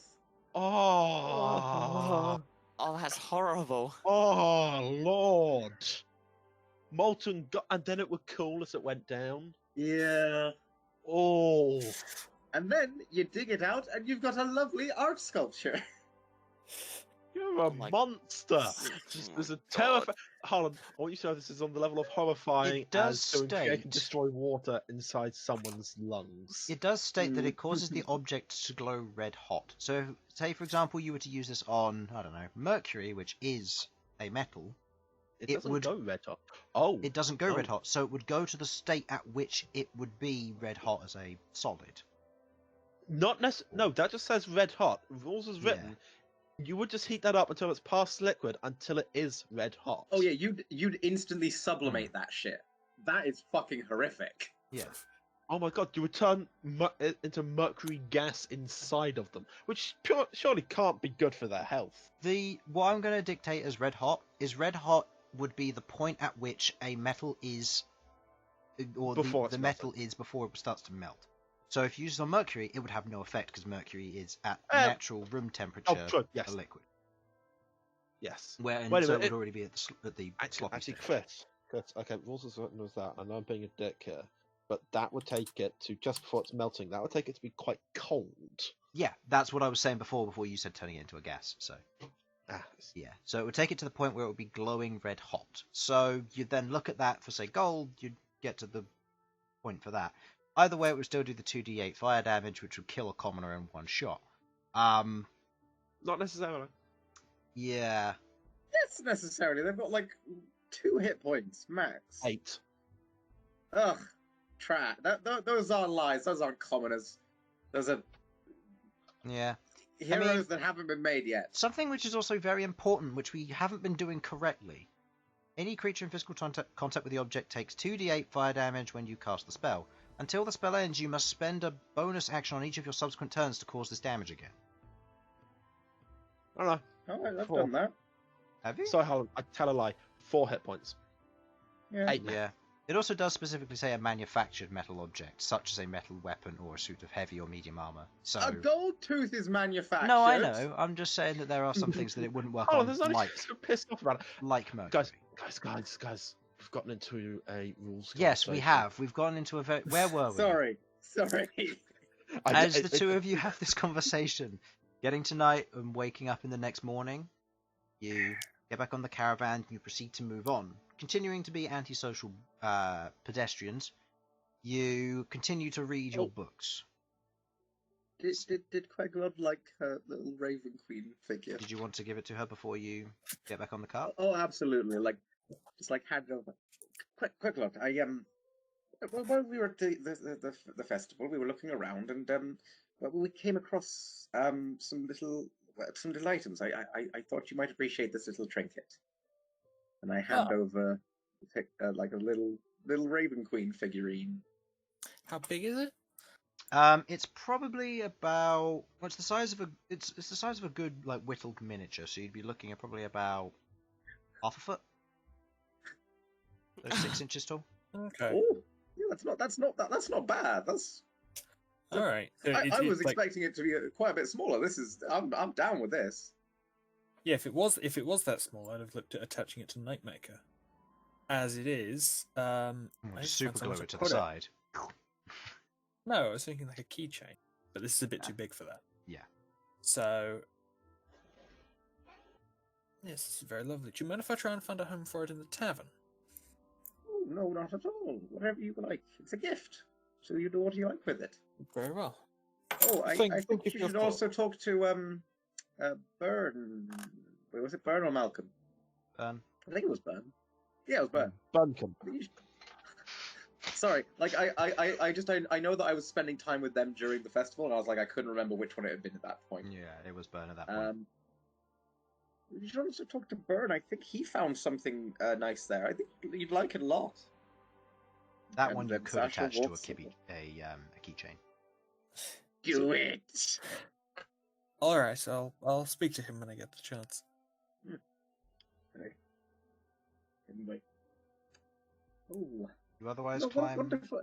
You know, I was a bit weird, but this is a really wonderful way to spend my in-character birthday.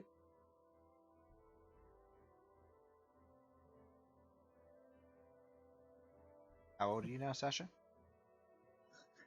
It's like 55 or something? 57? Got your age. It's I thought Sasha's you were slightly older than birthday. that. Well, it's Harlan's birthday, and we've always done like if it's one of the If it's birthdays, we'll say. someone's birthday out of character, it's their character's birthday. So I'm 58 now. Happy So birthday. technically, my character is an age older than. Technically, Bern's yeah. birthday in like 3 days.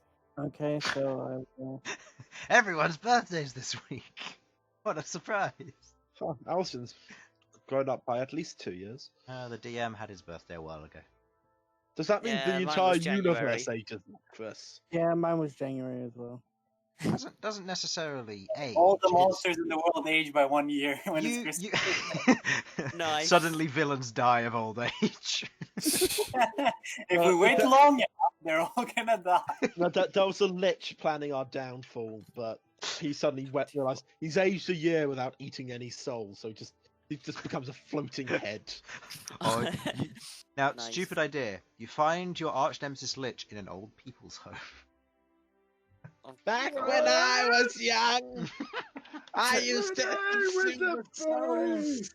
We didn't have none of these cloning majigs. We did We it the used to die old-fashioned like we way. were told. We We used used to die like the Raven Queen told us. We didn't used to have none of these revivify.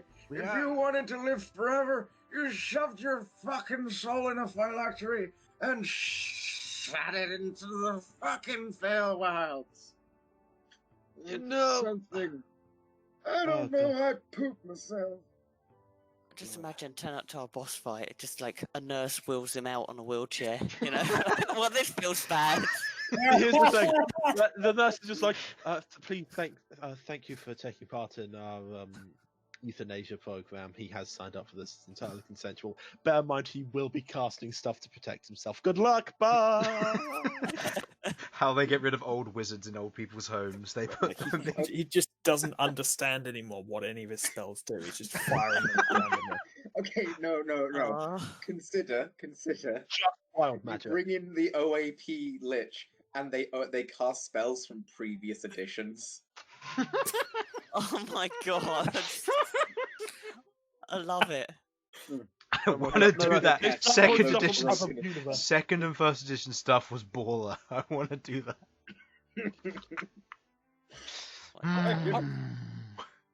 I like to imagine that's at least how one of the times Faramar has died has happened. I'm gonna do this as a one-shot campaign. I'm also going to incorporate stuff that I stole from, or that I used from U Realms as well as potential spells. Oh god. Because we know Oh, that stuff's God. busted. How much damage does it do? 99. It doesn't roll? No, it just does that much damage. Oh my god. Ooh. Ugh. Oh, I could get that chain of just random spells. Alright. So, as you continue on, getting back into the cart and reading more, Rook, looking through the individuals again, you get more into detail on the Venacious Horror. A female humanoid form, from what you understand. She, from what you gather from it, was a humanoid individual who was very vain, wanted to look pretty, but on a more paranoid level. Upon killing various creatures, she stole parts of their body as well, grafting them onto herself and using them. As such a thing evolved, she ended up acquiring... Basically, her head was replaced with that of a beholder. A singular eye in the center, several strands of hair that were replaced with tendrils, some ending in eyes, others not. Her skin fell from her body, and her body was stitched and woven together as best it could. And the only reason she devoted herself to the Prince of Blood is because he told her that she was beautiful. She only listens and follows him, otherwise being a very dangerous individual, but only because she is very fanatical and zealous. In the presence of the Prince of Blood, unless he orders her otherwise, she will passively do nothing. Okay. Right. And the place where she is kept, it does not mention her sealing, it does not mention her dying. And you receive the only following information: trapped within a hall of mirrors. Okay. Given the nature and reading out each of these, the Blind Butcher himself is a very dangerous creature who acquired his power from Asmodeus after a pact was made where his eye was to be cut out and replaced with the powers that Asmodeus gave him, the ability to be reincarnated and remade wherever he stood, thus creating an eternal pact. Why would Asmodeus do that? He's got nothing better to do. The nature of what is written here as to what happened with that, it seemed that, from reading into it, Asmodeus himself was once in servitude to one of the Forgotten Gods before he broke free of her chain. He was once in service to one of them, and did what they told him to do. Now, separated from them, he is far stronger than they would ever believe to be. Asmodeus was once a simple demon lord, now far greater than all and ruling over the Nine Hells himself. He is, by far, the strongest thing that exists within those Nine Hells, and probably one of the few things that could contest the Prince of Blood in his entirety, besides each of the individual archdevils. Can I put something forward? Mm-hmm. Now, Asmodeus is historically lawful evil, right? Correct. Do you think there is any chance at all of us negotiating with him to have him dissolve the contract between himself and the Blind Butcher? Potentially. Because that would just be a great fuck you if it's like, hey, look, you know your Blind Butcher? Mortal. Oh Yay. my god. It's entirely possible. How would we even contact him? You have to get to the bottom We just layer of scroll hell. up to him. Yo, my I old mean, buddy. I'm still deeply amused by the fact that theoretically you could just use sending enough times rules as written, but You have to know the individual. you only have to know their name, actually. Keep in mind that demons with their names don't... They keep pet I know, names. I know. So, I and know. it does state It's that you just- can't use titles. I know. It's just I just think that's amusing that like you could just be like rules as written. You could just be like, hey, Asmodeus, do you want to help me? Kill the Blind Butcher? No. Kill the Blind Butcher? No. Kill the Blind Butcher? No. Just spam him with messages. Kill the Blind to Butcher? him. Just keep spamming until it's fine. Oh my god. He I think- absolutely would kill us before that, but you know. He would kill us. But here's the thing, I reckon he would kill the Blind Butcher first and then come after us. But he can't come after us because he can't leave hell. Not strictly true. Actually, no. It's every other devil that can't leave hell. Correct. He is the one who can... The typical law for most of the demonic rule is something that I'm using from other bits of lore here and there. Asmodeus is the only one who can move between all planes of hell. All of the other archdemons have to stay on their floor. If they otherwise roam to another one, then they start breaking Asmodeus' law.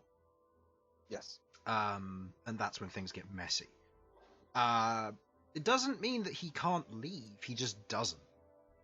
It's like a landlord. He's like, I'm going to stay here and make sure my tenants are doing what they're told. If I leave, they might do stuff behind my back.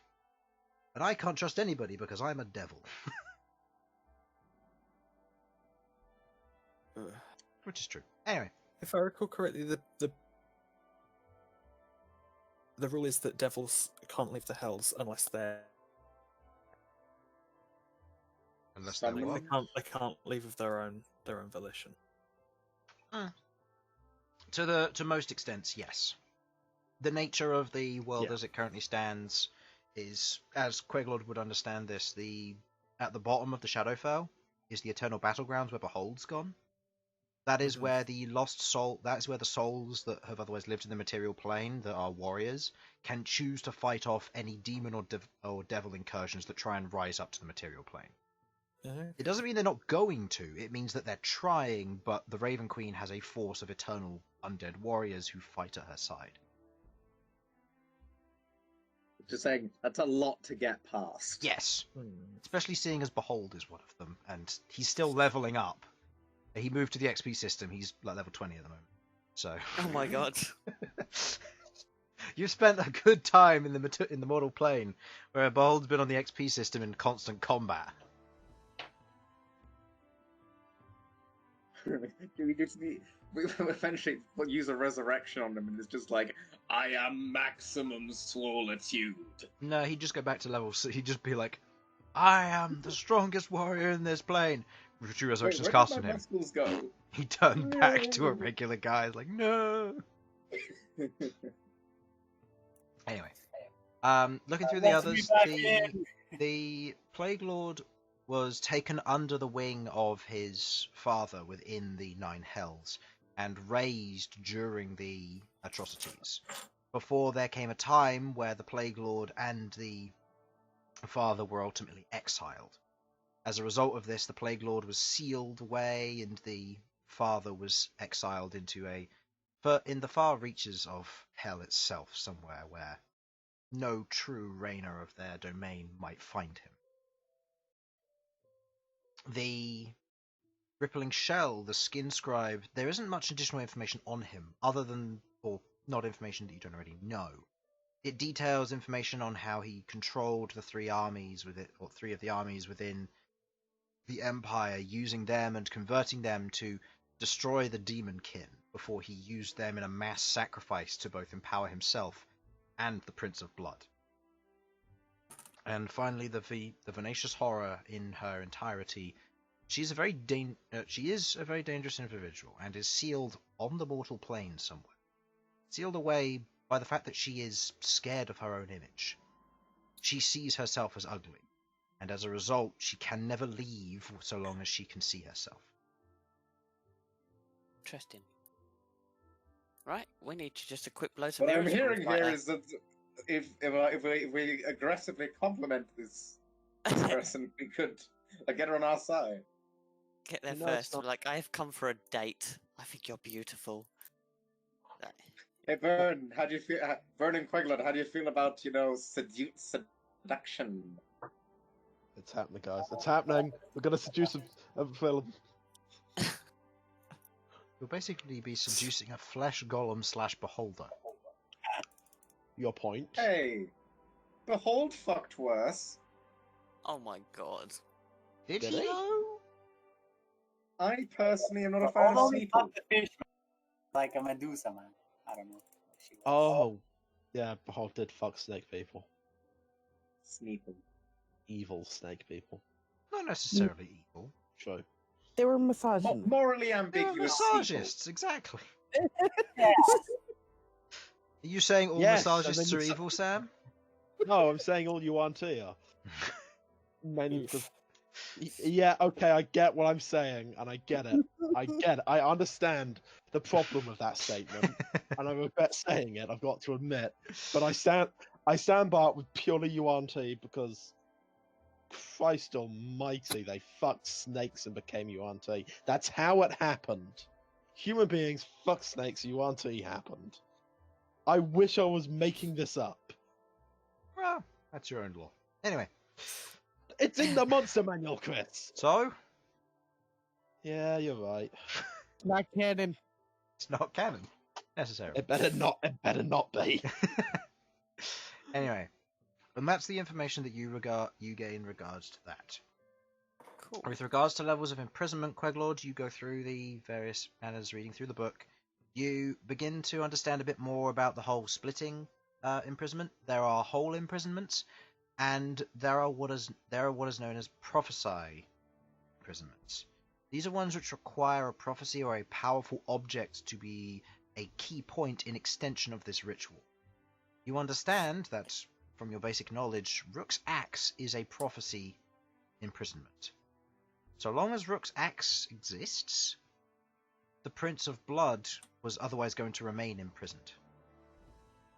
Obviously, the destruction of the axe required the Prince of Blood to die, and thus meaning that there was a loop. One would have to exist, provided the other one does.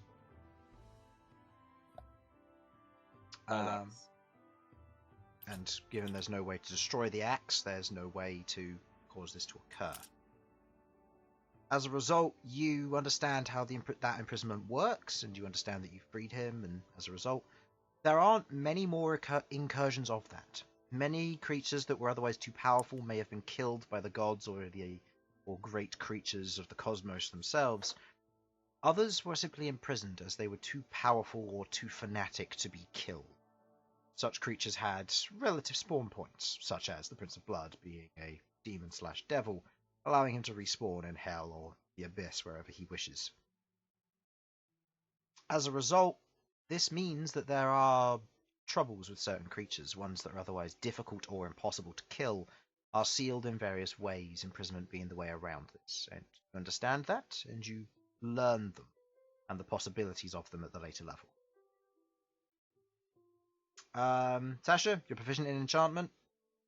Add it to your character sheet. Yes. Bern, Yes. you were reading on the Prince of Blood, correct? Yes. The rest of the information on him you don't, or you already know, with regards to him courting a particular Taratan queen, or needing to, down a particular bloodline, how he's going to have children that will otherwise be of a demonic origin, and he used to have a few before they were otherwise killed and destroyed as part of the Atrocities War. My enchanting would be wisdom based, yes? Correct. Just Yeah, checking. it's based on your spellcasting modifier. We'll put in. You already know most of this other information. There's nothing new that you don't know. The only thing which you don't know is obviously his objectives. That's really all there is to it. The only thing which does catch you off guard as you read to the close end of the book is that he used to be called the King of Blood. The nature of his name suggests that he is weaker at the moment. Oh, shit. Uh-huh. But you don't entirely know how. This motherfucker scammed me. You got information that you didn't know before. Like what? That his mother and father were Archdevil and Demon Lord. Wow, that's so useful. Right, well, if you can't use that information creatively, then that's on your own fault. Alright, I mean, that is weird. Like, at that point, the book disintegrates within your hand, as does yours, Sasha. As you finish reading yours. As does yours, Elsyan, when you finish reading up on the dragons. You learn about a little bit more of their heritage and their way of life, but that's about it. Okay. Knowing how these books, the skill books work, am I right in thinking that when it disintegrates, it probably just goes back to that guy and he just has another one that will take 100 years to recharge, or whatever the hell it is for them? You're not sure. Maybe. Who knows? Otherwise, it's just a waste of a good book. True. But you don't ever forget the knowledge Mm. you've acquired from this book. It is impossible to forget it. Modify Memory has a DC now. Oh, no. Specifically for this knowledge, anyway. Malcom, the only other information you gather on the Waterfalls of the Many is that the current portals that are open is the one to the material plane and the one to the Feywild. Those are the two that are opened. However, the previous ones that have been opened are the ones to the planes or the elemental planes of earth, air, fire, and water. And the only times they have been opened and then successfully closed were during your grandfather's legacy.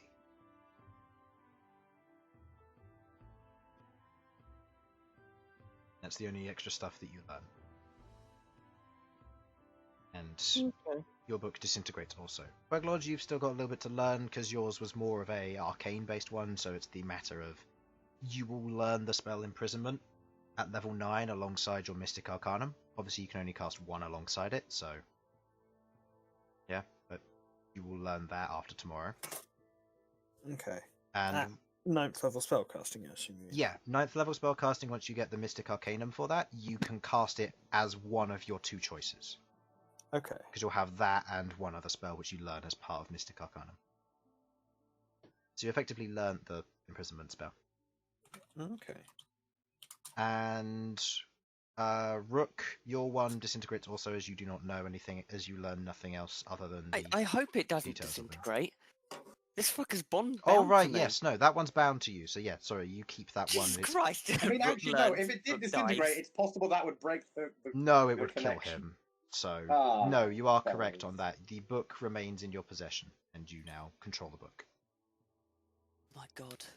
Jesus, give me nightmares. Sorry. I forgot about that. Well, you know. So, You should have just let him get to it and say, "Ah, shit."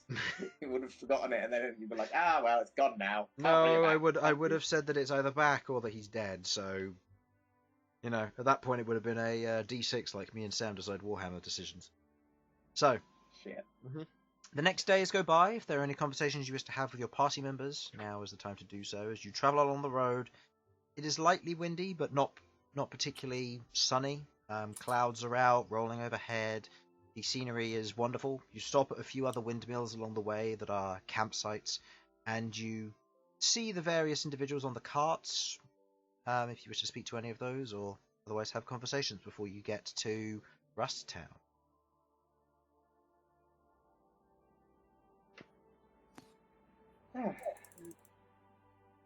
So, how we? Okay, we all as a group, or is it like just it's still in our pairs? It's up to you. You can set up in pairs, or you can speak as a group. I don't mind. Right. Well, I've learnt enchanting, Oh, Very look at nice. Quite so useful. that way, Queglod, I think I might be able to help you.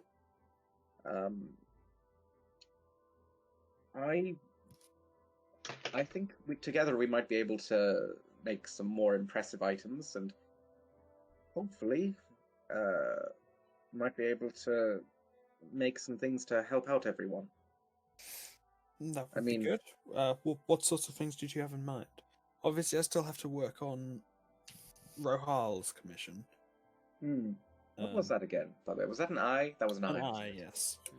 I have the True Sight spell, so that might this actually might be very helpful for me to be able to help you out here. Very well. Yes, if you do help us, I'll. I Make actually it could just just as a forge you an reward. eye. I have.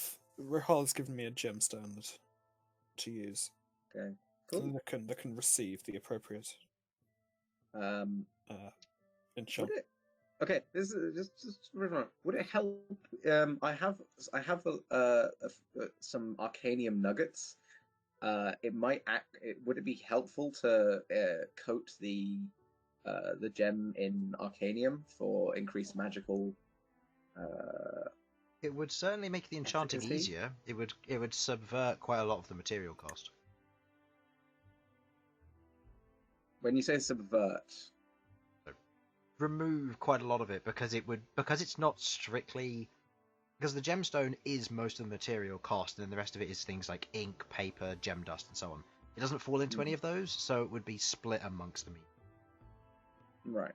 So it would be like a you can pick and choose where you want to put it. Okay. So if we did that, because of Arcanium's interesting the fact it's very easily enchantable in comparison to other things, it might help lower the DC a little. And It would counteract the fact that you're helping. Yes.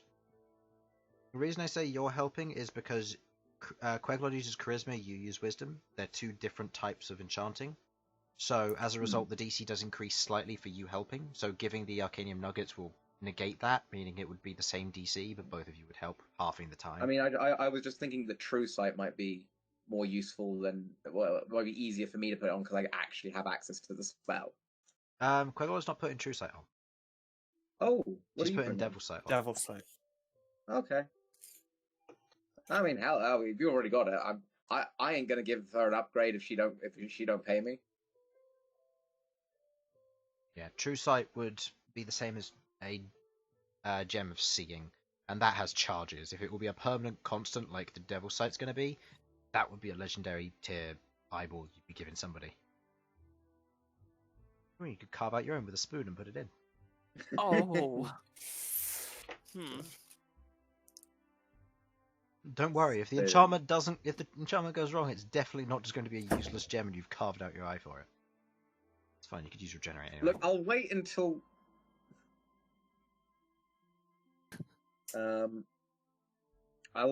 I know it works before I carve out my own eye. Thank you very much. Fair enough. Anybody else? Elsyan would be willing to help with that. Oh, fuck off. The only thing Carving out the eye bit mainly. He could sedate you, knock you out as he carves out your eye. With a spoon that happens to be rusty. Oh, the rusty spoon. The rusty spoon. God. Wow. What were you saying, Bern? the only thing I learned is that his you're still mother playing and Dota. father were devil and me. What happened, sir? That you're still playing Dota? That was what I said. Always That's how- playing Dota. Yep, he's always playing Dota. I said the previous 5 times it's an AFK game. Still, I can hear clicking, which suggests that it's not. Maybe it just feels like clicking. Maybe he's not actually doing the Dota. He's just having fun with his mouse. Oof.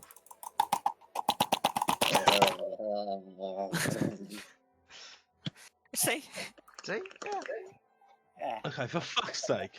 This was just an inch off the gutter before that happened. Now we've plunged into the filth. So, Oh, God. as you roll up to the edge of Rust Town, you see before you a fairly standard settlement. It's not got a wall, it's just a group of houses built in a similar design to that of Golodon. A bit of base stone with the kind of darker ironwood colour and texture. You see that quite a few of the buildings themselves have trees otherwise grown into them, potentially as part of the design or simply to help with the natural aspect of this town. The carriage master, as he pulls up, goes, "Alright, we're here. We'll be moving on in 3 days. If you're wanting to travel with us, it'll cost you, obviously. This fare is just a bit of a free skip for you. Otherwise, take care wherever you're going." Same to you. Thank you very much for your kindness. Welcome. If you Thank you. ever need anything, we're in Adamantia so most of the time. So hit us up. If you ever need Don't anything. head down that south that often, fair but if I ever do, I'll keep a lookout. Thank you. Welcome. You pull up, you get off into the city, and you can see the city, the town. It's not too dense. There doesn't seem to be a massive population here, but you can hear the sound of working in terms of blacksmithing. And given that it is midday at the moment, you can smell food on the air. Oh, now this is my kind of town. Food. Wood Food. and food. Can't go wrong with food. What would you like to do? Look at that Rook. I'm not the only one that wants to do things, but I need to go hunt out the Church of Steel. I think Bern's got something to do here as well. I think. Did you, Bern? No, I just wanted to come with you. Okay, right, fair dues. Yep, I've got to go to the head of least the Church of that's Steel what I remember. for a pilgrimage. Church of Steel. Yes. So, I am trying desperately to look through all of my notes to see who is in charge of the Church of Steel in Adamantia. So, fuck me, I'm gonna be here a while. I'll look. Thing. All right, I'm gonna ask around to find out where the Church of Steel is. I'll send Featherwing up in the air to see if we can find the Church Yeah. of Steel. Featherwing flies up, looking around. Go ahead and roll me a perception check with advantage. Rook, do you just approach one of the villages, or Yeah, I'd just ask, is there an arena, or are they familiar with the Church of Steel, and where can I find it? you go up to one of the locals? He otherwise kind of looks over at you and goes, as he's just kind of sat on the deck of his house, kind of just rocking back and forward in a chair, pipe in his mouth, just kind of looks up and looks up at you. Doesn't say a word, just looks. Hi. Hi. Okay. Do you have any idea where the Church of Steel could be located? No Church of Steel here. Okay. Is there an arena here? No. Fucking hell, okay. I need to find my notes. You want to insight any of that? Or... Yeah, yeah, sorry, I'll insight. I don't, my insight. Go Oh, ahead. actually, I actually have quite good insight. Go ahead and roll. Who would have thought? That's +6, that's 16. No, 19. 19. Okay. You look at him. He's not lying, he genuinely doesn't know. Okay, I'm just gonna go further into the town and Okay. have a look, see what I can find. You Is send Featherwing up, or Is it my perception or his? his perception. Or his eyes? Okay, his perception, that's a... +3, 20... 22. 22. Oh, Yeah, keep, he's +3. keep in mind it was with disadvantage. Oh, yeah, this is Yeah, given he didn't know what he was looking for. So with +3, that's an 11. 11. Looking around, Featherwing can't seem to see anything that might otherwise catch Featherwing's attention. There's nothing that would suggest a Church of Steel. There'd be nothing that suggests an arena. What am I looking for here? Teleportation circle. Okay, I'm gonna be here a while looking for my notes. Can I do some form of history check to remember any information in regards to who I'm meant to be looking for? You were told to go to Rusttown, and you were told to, I believe, head to the head and meet with the head of the Church of Steel in Rusttown. That's all you were told. And your pilgrimage will continue there. Okay, can I go to a shop or a tavern or something? Maybe they'll have a bit more knowledge than Okay. the civilians. Looking around, you can see that there are a few taverns in town. It's not devoid of life. There is some semblance of community here. Looking around, it seems to be, where this is more of a rest stop, you only see 2 taverns. The first one that you see is the Flying Gypsy. You can see that there are a number of, on the kind of the main sign of the tavern itself, is what looks to be a wagon of some kind being pulled by a horse, and you can see a number of various individuals, one kobold, one dwarf, and one elf, all leaning up against the cart, suggesting some form of relationship between the 3 of them. With your little understanding of the Empire, you're not entirely sure what that might represent. Looking around shop-wise, you can see that there is a farrier's nearby. Individuals who would make and repair horseshoes or various other shoes that might be useful for beasts of burden. And you can see where the source of the smell is coming from, and you see a small bakery. Okay. How hungry are you guys? Shall we just go to the bakery, grab some noms, and I'll ask there? I don't mind. That sounds like a good idea. Yeah, let's go grab some grub and I'll ask there. Would you mind if I stayed with the animals for a bit? No, that's fine. I'll catch up in a little bit. Oh, but if they have any of those jam-filled donuts, I would love them. Okay, jam-filled donuts. Writing out order form. Sasha, Thank you. jam-filled donuts. Thank you, my dear. It's alright. I don't know what it is. I just love them. It's... Okay. So you stay with your direwolf outside. Salamander obviously can't go in the shop, but it's allowed in town. So I'm just gonna be like taking a little moment to casually start like gently petting and getting to know the direwolf. This isn't exactly a training thing. It's just more like a Communing. getting comfortable with each other. Go ahead and make me a animal handling check. It's been actually such a long time since I've rolled anything. I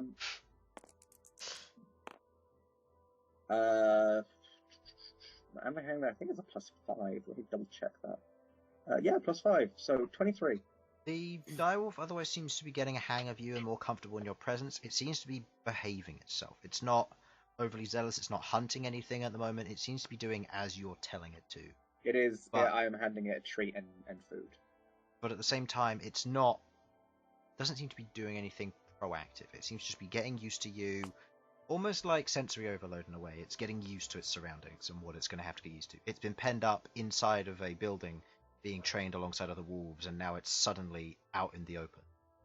So it's getting used to its surroundings. It's all right. I'm okay with that. But yeah, I'm feeding it and giving it a special treat as well. Again, I'm just trying to make him comfortable with me and Yep. the party in general. Is there anybody else who's staying outside? Nope. I'm going with Rook. Okay. The rest of you all head in. Moving into the bakery, you can see that there seems to be one local who is otherwise past what looks to be a otherwise paper bag containing several loaves of bread. He just kind of nods. Thank you. He puts 2 gold pieces on the countertop and otherwise rushes out. And you see what looks to be a slightly elder lady, not particularly old.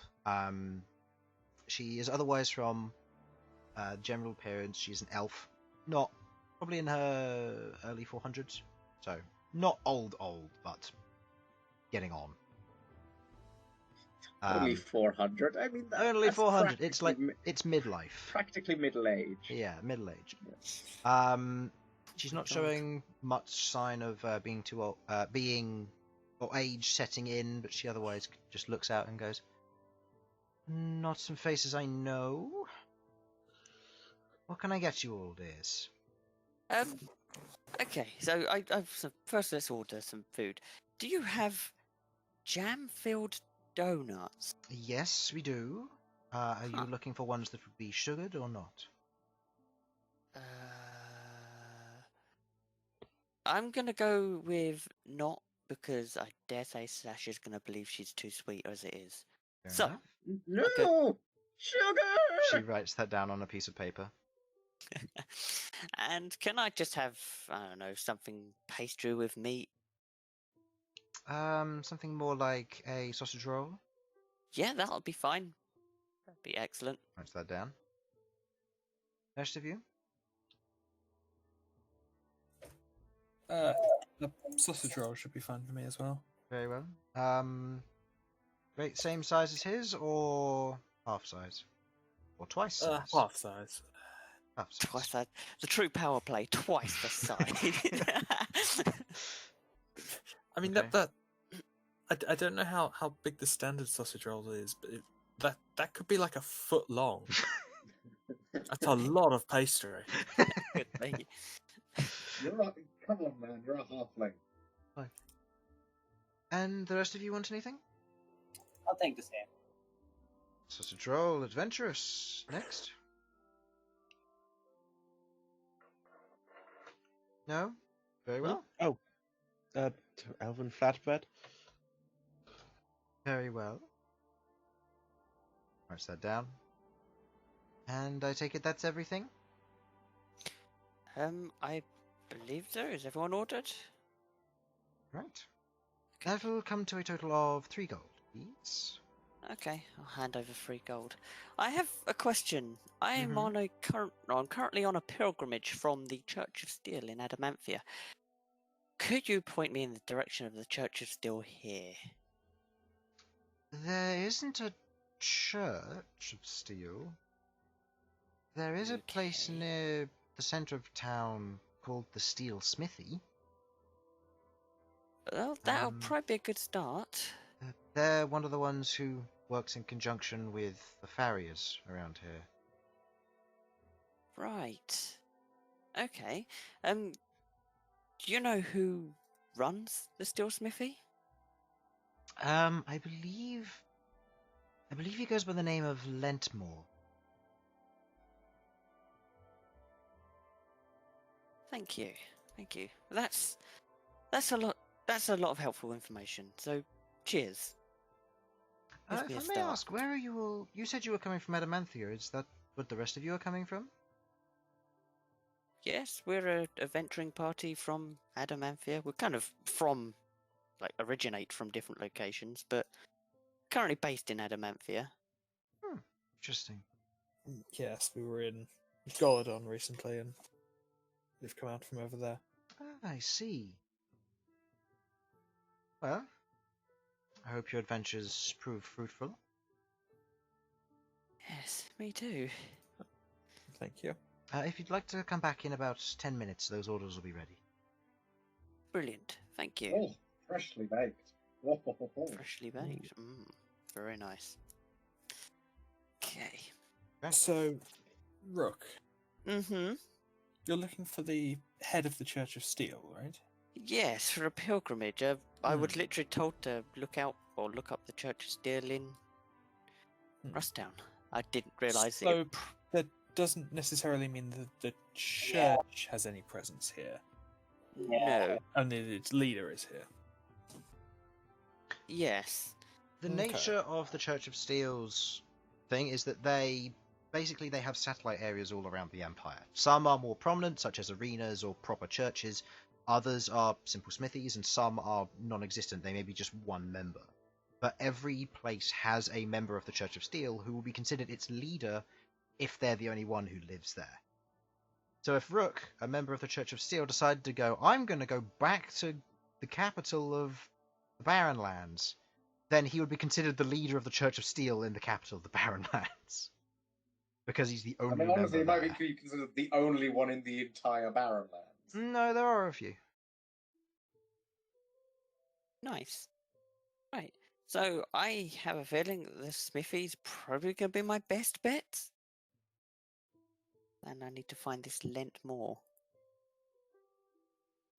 I remember them saying something about forging and having to create something, so I dare say that's probably going to be the best place to start. Okay, well, I'll wait for our pastries.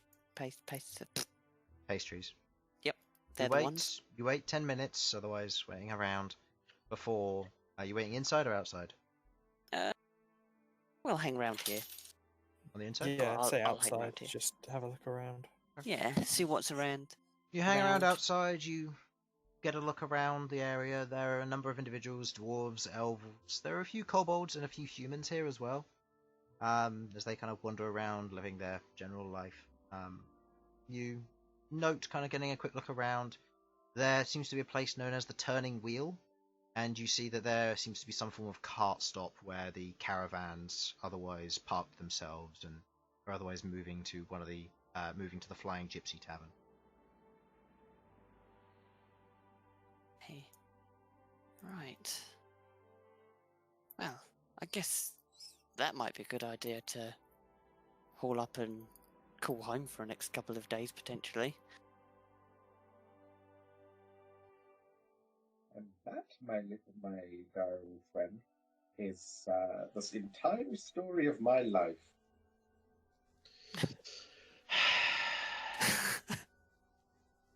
It's at this time you begin to hear as rain slowly begins to drift down, Oh, kind of chinking against the edge of your armor. Your direwolf kind of gets up and shakes himself and begins to trundle off to somewhere where he can get cover, as does your salamander. Oh, don't worry, battle brawly time! I put my shield over my head.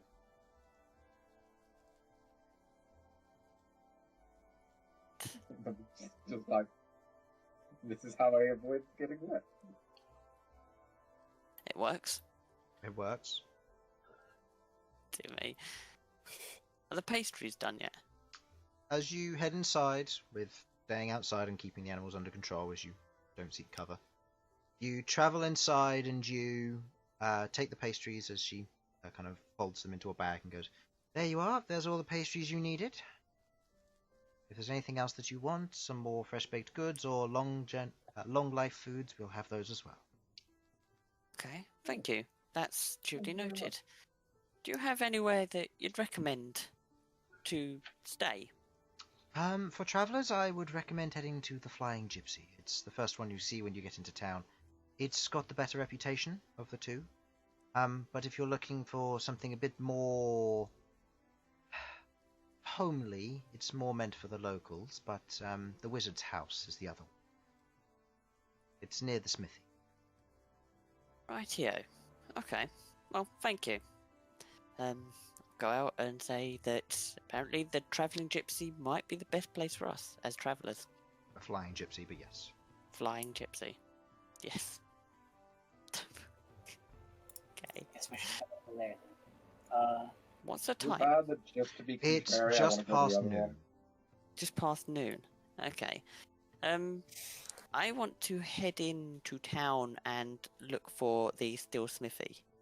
Okay. Make me an investigation check then, please. Actually, no, seeing as you've asked somebody, I'd say it would be perception. Okay. Can wait a minute or? Yeah. Oh, this or? You're cutting out. Are you saying? Aid him in this or no? Can you aid him in this? Somebody else wants to roll for him, they can. Yeah, sure, why not? Give him advantage. That's 15. 15. Looking around, it's not hard to see. Being one of the only smithies in town which is of relative size, there is a large plume of smoke otherwise going upwards. It's a fairly easy signal flare to kind of indicate that there's something here. You travel in that general direction, and sure enough, you see a place called the Steel Smithy. You see it has what looks to be an open front to a certain extent of a shop front where various weapons and armor hang, and you see the door is otherwise open and you hear the sound of metal work from the inside. Right. Okay. I'm going to knock on the door or if there's no door, just scream, "Hello, is anyone there?"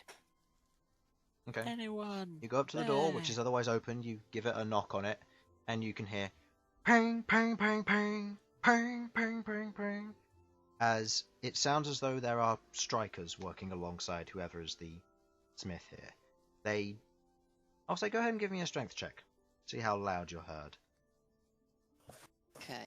Strength check. That is 3 + 4. You knock gently on the door. They don't hear you. Okay. What about the shout? You're shouting in? Yeah, are you I shouting? shouted. Hello, is anyone there? You go ahead and roll me a constitution check. Just break in otherwise. That's 8 + Okay. 4. You shout in, nobody responds. Alright, I'm just gonna go in. Okay. You walk into the area in front. You can see it is a mostly clear area of what looks to be just stone, which is relatively uneven, kind of just molded together, almost like a cobblestone road. And you can see hanging up inside are a number of other weapons and so on as well, as they are otherwise smithing. You see a few tomes that are placed on book stands. You can see that the walls are otherwise flush with white paint, and the thatch roof above is well weaved with several crossbeams. You can see over to one side is a massive stone forge that leads up to the chimney climbing through the ceiling, and you can see the flames roaring behind as an individual takes what seems to be being crafted, places it on the inside of the fire, brings it back before they begin to hammer and strike it, bending it and flattening it into shape. I'm going to approach. Not go too close, just in case. Okay. But I will shout at a much closer range. Hello, I'm looking for Lent Moore. Hold on a moment! You hear the shout back from one of the individuals as they're smithing. The other three continue before they kind of stop. the blade or sheet of metal, you're not entirely sure, is picked up and quenched as there is a sound. A tall elf, otherwise with brown almond hair, kind of just relatively short for an elf. Typically they have slightly longer hair, but this one is fairly short cut. As he turns around, looks at you, pulls off a set of goggles, and you see that his face is absolutely covered in soot. He was asking. Hi, my name is Rook. I'm looking. Oh, You're the one who's been sent from Adamanthia. yes. I was told to expect you in about 2 weeks' time. Yeah, things went a little bit quicker than we thought. Fair enough, It was fast quite a travellers. smooth journey. Fair enough. Alright. He turns to the other three. You three, carry on as you need to. I'll have a word with this one. One of them takes the main hammer and they proceed to continue working as he walks over to you, kind of wipes off his hands on a cloth that's wrapped around his neck. So, you're looking for your progression in the pilgrimage and to learn the various techniques of the Church of Steel? That is correct.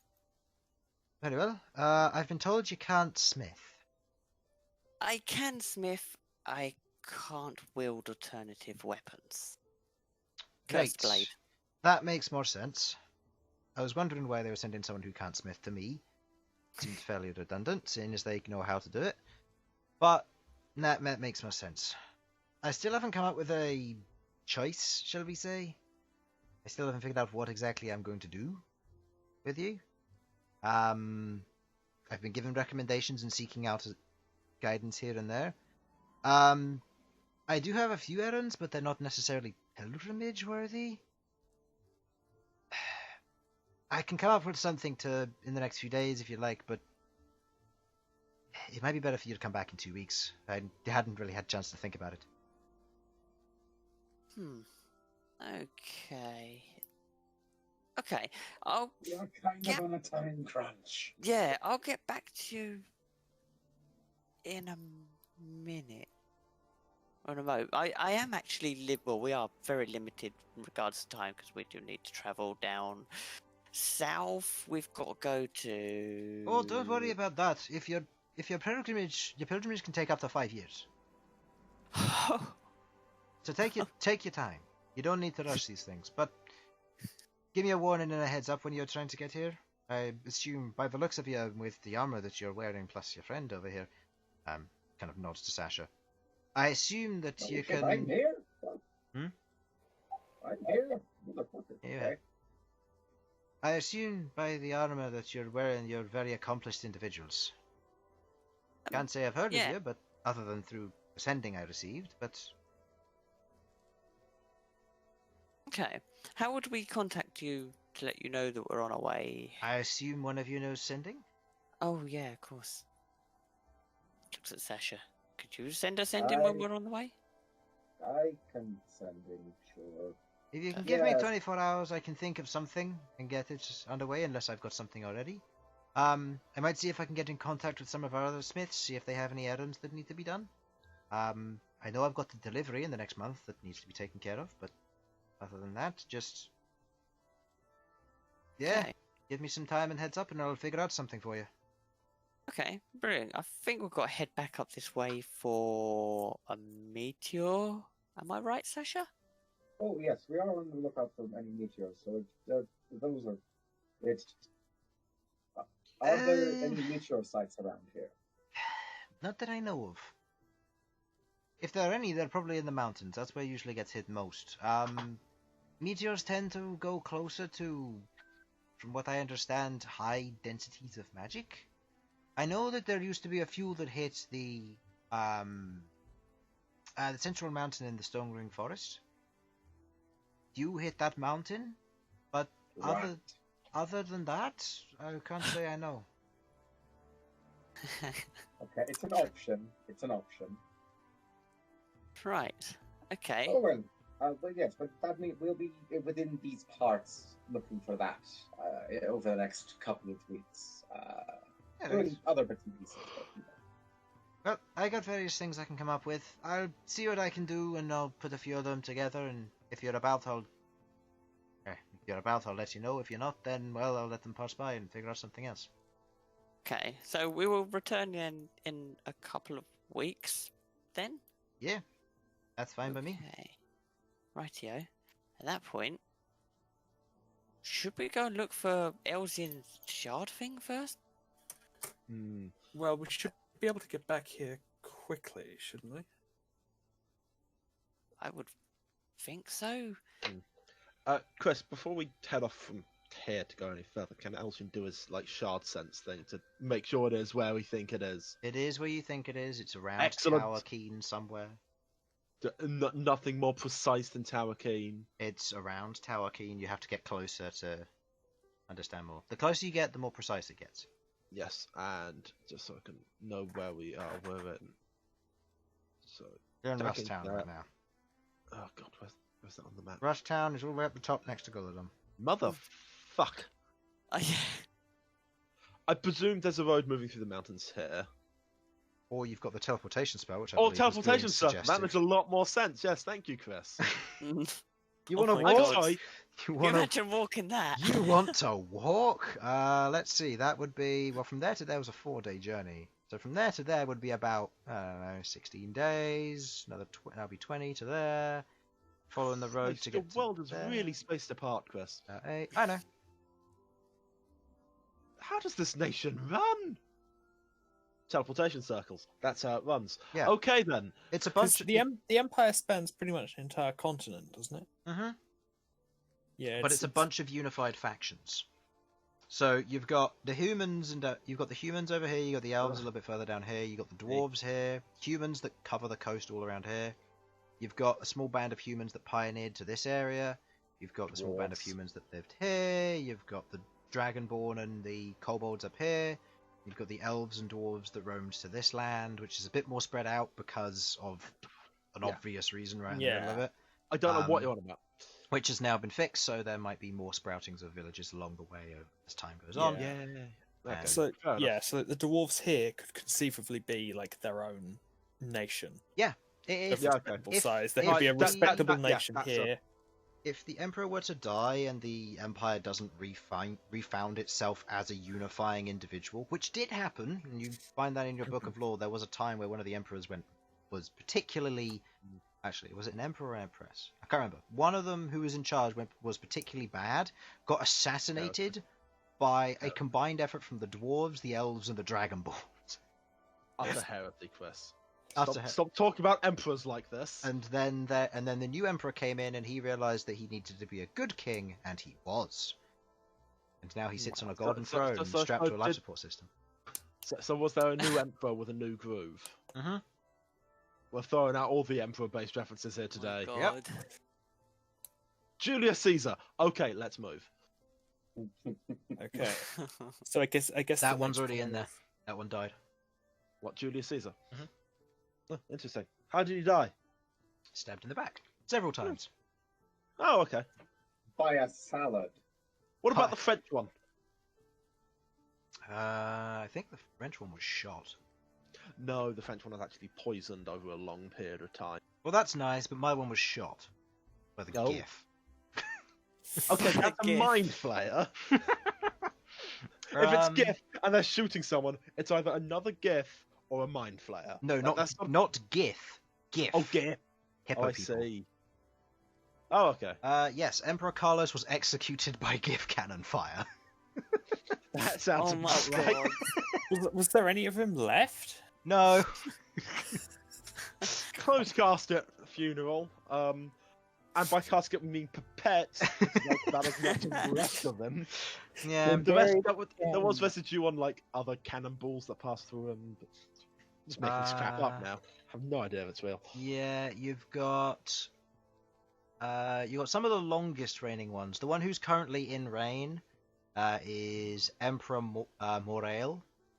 He has reigned for 9 years. He's currently What 28. race? What 28 race years. is he? Human. Human. Okay. The one Yeah, who with- reigned 20 poorly wasn't given the title of emperor. He was called Lord Benedict, and he was killed by all the other factions. Oh I my like the God. thought that he called himself Emperor Benedict, and everyone's like, "No, fuck off." And then they killed him. Okay, okay, because there would have been some time before they decided to kill him that they would have had like gatherings and parties and stuff, and Yeah. they would have all decided he would have been bullied at them. I imagine. Most of the ones who are in here, because I have the entire list of emperors and empresses. Fucking hell. Each of them, most of them are human. There are a few exceptions to this, such as the one who was assassinated by another group. I can give you the list if you want. Racists.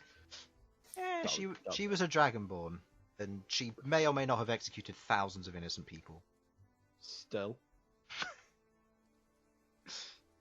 Okay, right, well. So, you're going to try to get to a teleportation circle and move south? Like, now? Or someone cast a teleportation circle? I'm How three-sided. close can we get to Towakeen? We should be able to teleport directly to one of the dwarven cities. Was it Crag Anvil? Crag Anvil, you could teleport to. Right. Yeah. Do we still have permission to go there? Yep. Or we have to go through a whole bunch of Yes, we do. You were given And I mean- permission so long as you completed the objective in the strange location, which you did. You freed the Prince of Blood and thus led to this all, but you didn't tell him that. You just said it was sorted. And you sorted it. Yeah, we did. You filled it with lava, so you sorted it. Okay, did we end up going to Crag Anvil on accident? Yeah, Yep. That's the one Yeah. where you Trying to escape from the teleported ravine. from Orman's Ravine by They, accident. they are still expecting me to be back at some point to pick up that dragon hammer. Yes, which I believe is ready now. Which may not be a terrible idea, actually. Yeah, so we go there. Because I mean, we could attempt to teleport to Towakeen directly. It's just That's messy. not and having been there before. There's a legitimate chance that goes wrong. Yeah. And we don't know if there is a permanent teleportation circle there as well, which complicates things. It just complicates things, Yeah. trying to teleport there directly. I can teleport Crag us to. Where would it be closer to? Would it be closer to teleport us to Crag Anvil, or would it be closer to teleport to Numberbud? Numberbud would be closer because you'd be closer in terms of travel because of the nature of the speed at which you could travel if you hired a horse or car or mounts or anything like that. So You could hit- travel from Numberbud to Towakeen in about the space of about 10 days. How much would Crag Anvil? Windwalk? Crag? Hmm? Oh, Windwalk. How much would that speed it up? Oh, what? Windwalk. You are Windwalk? really cutting out. Yeah, you're really cutting out. Yeah. You should probably close Dota and focus on D&D. Hello. Is this better? Not really, but okay. Uh, Yeah, close Dota. it's not the- Close Dota. I've closed my pawn, you can close Dota. I You haven't. said that on stream, Sam. I know full well. For legal reasons, that's a joke. Only for legal reasons, though. Anyway, Yes. so with Windwalk, you can travel, I believe it's 10 days of travel in one day. So you'd be able to get to Towakeen in a day with Windwalk. I need to. I believe you travel at 300 feet per second. So traveling at regular walking speed, you just times it by 10. So 1 days of travel you could do in 10 days. Well, no, 10 days of travel you could do in 1 day, sorry. So given... Also, if it's Windwalk, we can go directly, right? Yeah, exactly. We don't have to curve round. We can just Exactly. And now if there's, use if there's a use the storm shard going in the fence opposite to figure direction, out. it will be a problem. But that Yeah. will be something you discover when you get there. Yeah, just use the shard sense to Okay, figure out and how exactly many where of it is, and the- then just zoom. How many total is there of, Of you guys? including creatures? You do not need to worry about B. B can fly perfectly fine without. Only if it's raining do you need to worry about B. Featherwing doesn't matter, it's a familiar. You've obviously got your salamander who's never done this before, and the direwolf who's never done this before, so they're going to be issues. So you've got 8 total. 8 total. If you Okay. need to encompass Still- B, it'll be 9. Okay, so it's I still mean, it can be 15. carried It object. only goes up to 10. Okay, so you'd be able to encompass everybody. The only problem will be if it's... Obviously, you've got 2 creatures that have never done this before. Yeah, I'd have to work with them slowly. Yeah, so you If wouldn't be that's- able to do it in one jump. You'd have to do it over several jumps. And that's still better than 10 days. True. Yeah. Whereas in Crag Anvil, obviously you've got something to pick up, but you're underground, so you can't use Windwalk to get anywhere. So you're going to have to leave, which takes a day's journey to get outside, and then travelling to there would take you 2 Windwalk journeys. But given that your companions wouldn't know how to use it, it would probably take 4. Because I'm going to consider difficult terrain as they're going to panic here and there. Everyone fine with that? Which one? The Did people want to go teleporting number button and then windwalking. What about other peeps? Where would other peeps like to go? Would people like to go to Crag Anvil or Mutterbud? Numperbud. I would suggest Crag Anvil because Yeah. we can go there, pick up Sasha's hammer, and move on. We Yeah. could go there and grab the hammer, and then the next day go to Numberpud. Yeah.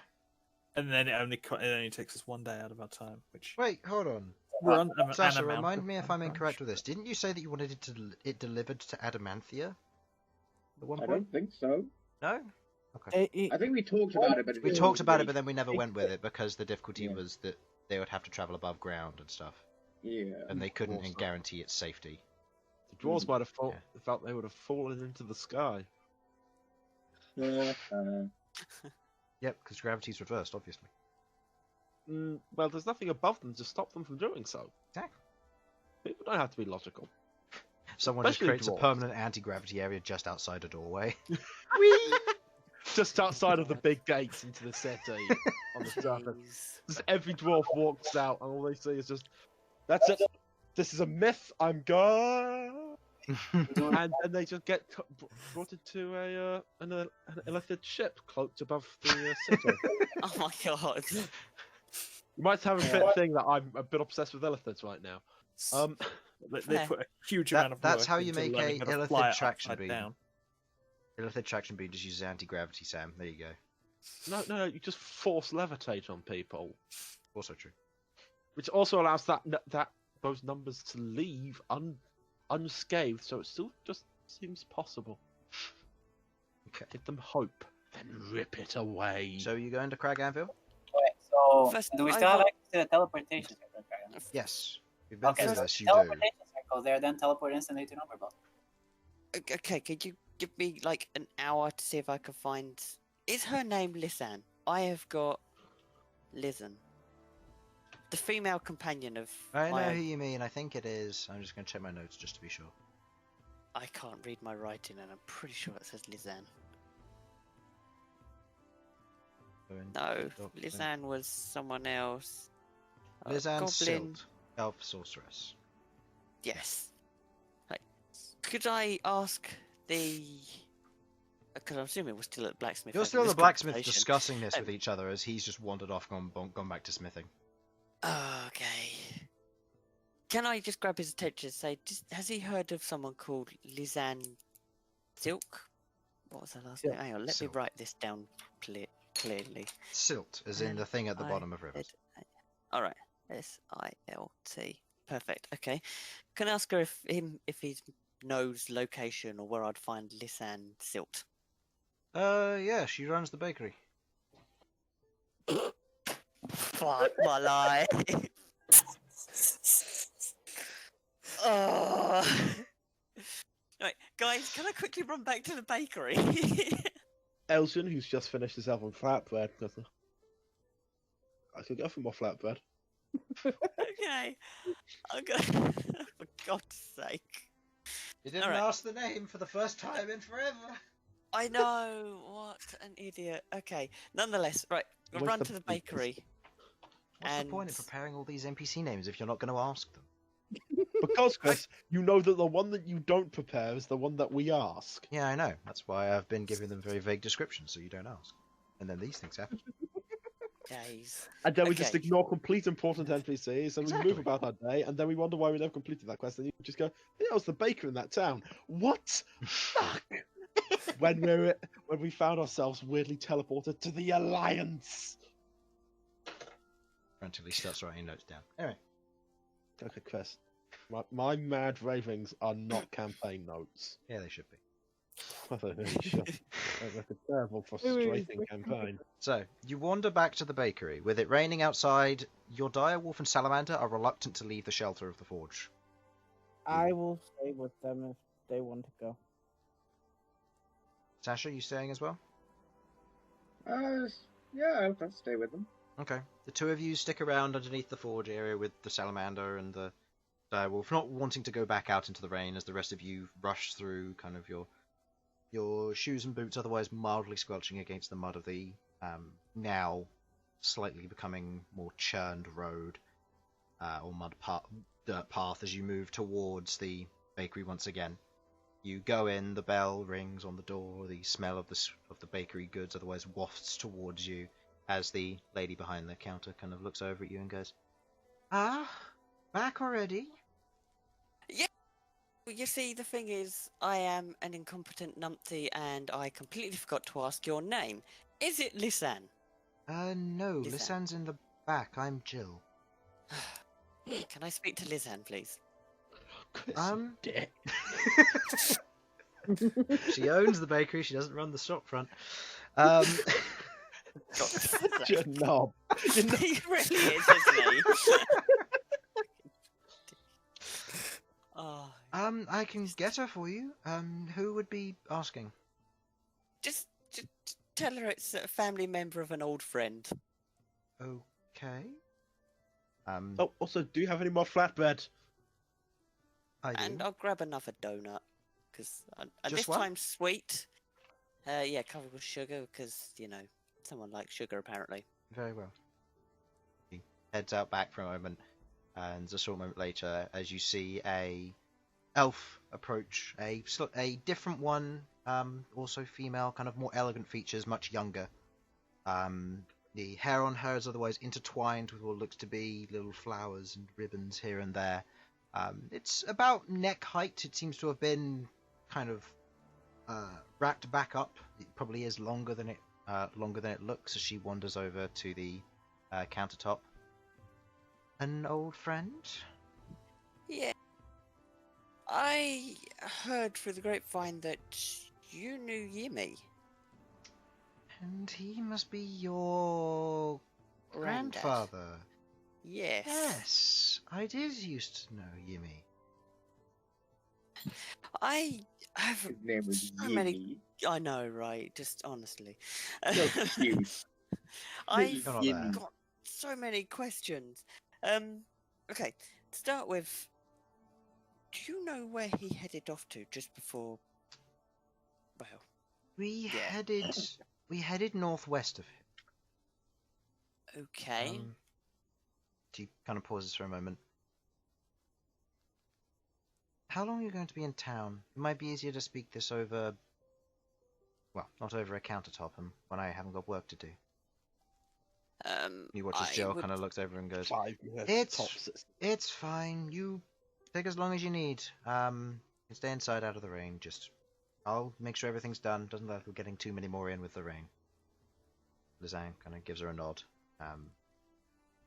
and otherwise steps up to you and kind of comes around from the counter, takes off her apron. We were heading up northwest. It was your grandfather, Yimmy, along with our goblin friend and another Minotaur by the name of Torga. We were going northwest because your grandfather had some form of vision back in Golodon. From what he mentioned, he saw two things.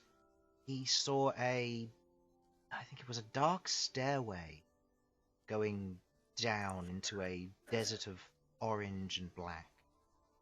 And he saw some strange amber thing inside of a golden sword.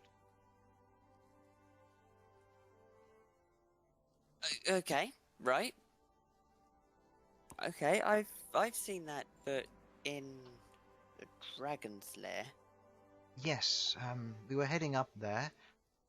We'd heard from the locals in that area that it was a dragon by the name of Webval. Yes, Um, that's the dragon name that I've got. he was a white dragon and who hunted other white dragons. We were climbing the mountain when he spotted us. Your grandfather distracted him and, well, our goblin friend proceeded to try and do the same. From what I understand, Torga and myself ran, and Torga got caught by a group of frost giants that are in league with Webval. Yes, frost giants. I escaped via use of invisibility. Okay, so, and that's northwest of here. So is that the mountains north of the Bitten Edge? Or the one slightly more west? Slightly west of Bitten Edge. Bitten Edge is where we got the information from, but if you go through and beyond the mountains at Bitten Edge, you reach near the coast, which is where it otherwise lies, near the glaciers of the north. Okay, so that's here? Roughly? No. Bitten Edge is here. She's talking Right. about just near the edge of the sea is where Webvar Okay, right. resides. Okay. Right, okay. That's eventually going to be my next destination. God help us. Do you have any advice, information that you could share in regards to this? He has... Webval has frost giants in his league. You're going to need to make sure you can either get around them like we did initially, or defeat them. You seem to be a much bigger party than we were, so might have better luck, but we were just trying to steal the weapon. We weren't trying to fight him. Okay. We were told that he'd killed many a ancient white dragon, and we weren't going to mess with something that would do that. So we intended just to steal rather than kill. Interesting. I was under the impression that we had to kill it. Your grandfather said that... From what he said about... I'm assuming you've got the same blade, that the dragon's Yes. head might be to kill, but then that wouldn't make sense about the amber piece. Why it would have any relevance.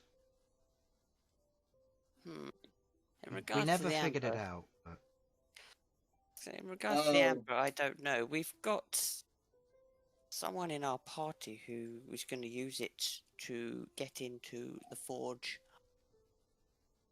of someone, and I can't for You life can do remember it. what it's called. Come on, Come on, you got this. make your best bet. Hell, hang on, who's this? No, Come hang on. on, it's coming. It's not coming. It's It's not Ali. No. Halorandra is a different one. No. Fuck. Okay, to my books. Oh, what book is it in? If you've got the book for campaign 2, I gave you the list of the different deities. It's in there. I've literally said the name this session. Yeah, I And know, but somebody else said it. While Jamie's figuring this out, Chris, how good is the elven flatbread? It's good. It's fresh, which is unlike most of the stuff you usually get. It also, from the way it seems to be made, it seems to be topped with a little bit of garlic and coriander, giving it a little bit more of an extra Ooh. flavour to it. Elsyan likes his garlic. The way it is made, it's cooked, it's fresh, it's warm, and you otherwise have it and you just eat it as is. It is wonderful stuff. You imagine that if you let it go cold, it'll probably go hard as bricks, given that it's fresh stuff, rather than being cooked to be a longer life. Yeah, But still. Oh, reminds me of home. that's my list of summons. That's that Jamie, character Jamie, sheet. I've done all I can to buy your time, mate. I fudge me. How is it going on the outside with the wolf and stuff? okay. I- As I you're would as you're standing underneath the canopy, the world is raining. The world, the entire world is raining. Everything. I'm just gonna Water like, everywhere. grab Hold on. You were saying, Sudz? I was thinking of having a while they're out doing that, me and Sasha are sitting there having a little uh get to know each other session with the direwolf, where I'm the translator for the direwolf. Hello. My Okay. name's Sasha. What's your name, friend? You Influence and power. you hear from back from the direwolf, Which which translates to, "I'm typically given a name by my owner." Oh, well, I just wondered if there was one you preferred. Can I look at the physical features of this direwolf and try and determine what would be a good name for him? The direwolf Dog. is a bit matted, has a little bit of brown, has mostly brown fur, kind of older, and as it kind of lies down, it kind of Turan! it curves a little There bit. it There we go. is! Fuck me. I mean, Harlan's god. Oh. Fuck. Yep. Right. Lizanne Oh, looks at exactly you. been quiet about it, mate. Yeah, I Lizanne looks at you know. and goes, maybe? I'm not entirely sure. Apparently we need 2 bits of amber to be able to get into a Turan's forge, which is where a crucible is that apparently I need, and Sasha needs other things for that. And You yeah. know more than I do. Your grandfather did speak on those, kind of gesturing to your gauntlets. He said that that's what the stairway was for. Oh. Okay. Right. Then must not have told you. How many things do you see in your vision, Chris? Out of character. How many things? Was it 2 things you see in the vision? Yes. Because when I died and I spoke to the granddad, he said that he learnt of the Prince of Blood in the vision. He did. Okay. You just never mentioned it to them. Because if you were to tell a group of low-level adventurers that you've got to defeat impending doom, they might run. Oh right, no, sure, Well, but yeah, let's that's do right. it for more Mantra Vein. Yeah. They have First to... time. Hmm. True. That's why they went to handle stealing from the dragon first.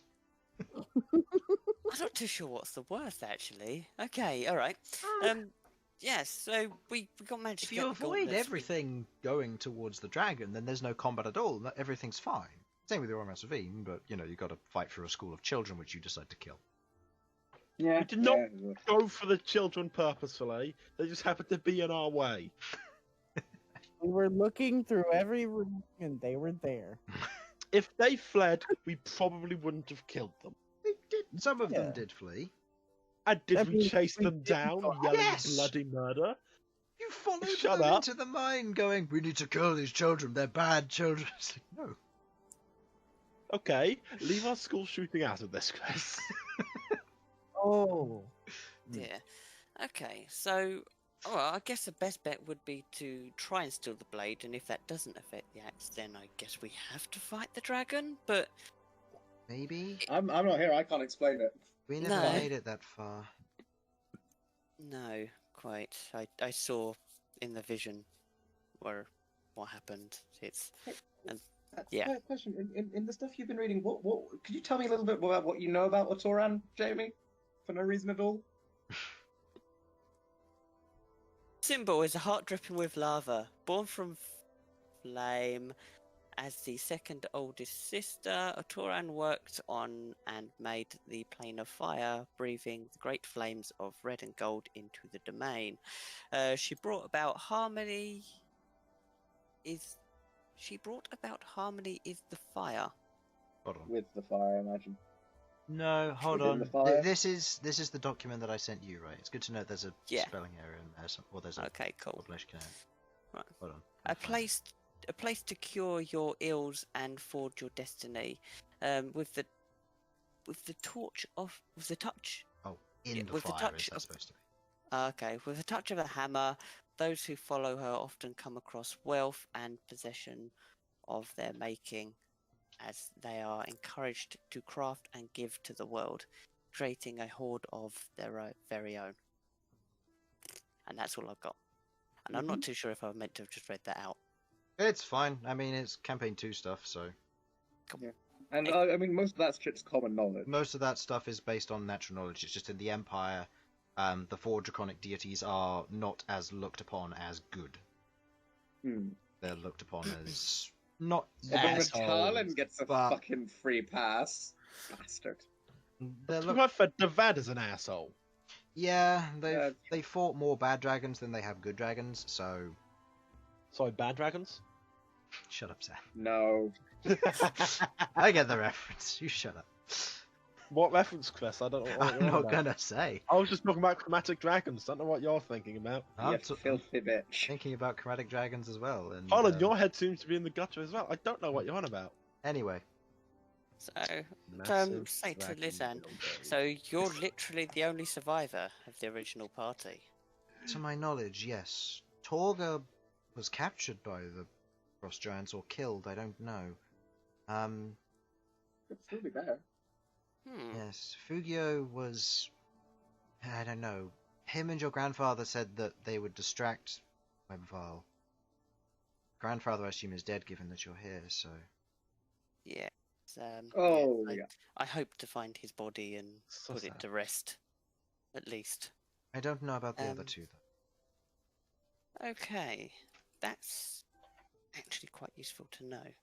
Okay, well, sorry about dredging up the past. I just needed to get a bit of information as to why and where. It's fine. Don't worry too much about it. It's good that you're going after in your grandfather's legacy. Yes, yes. Preferably well, not the dying part. yeah, no, She- I She smiles, kind of stands, put on her apron. I must get back to work. Hope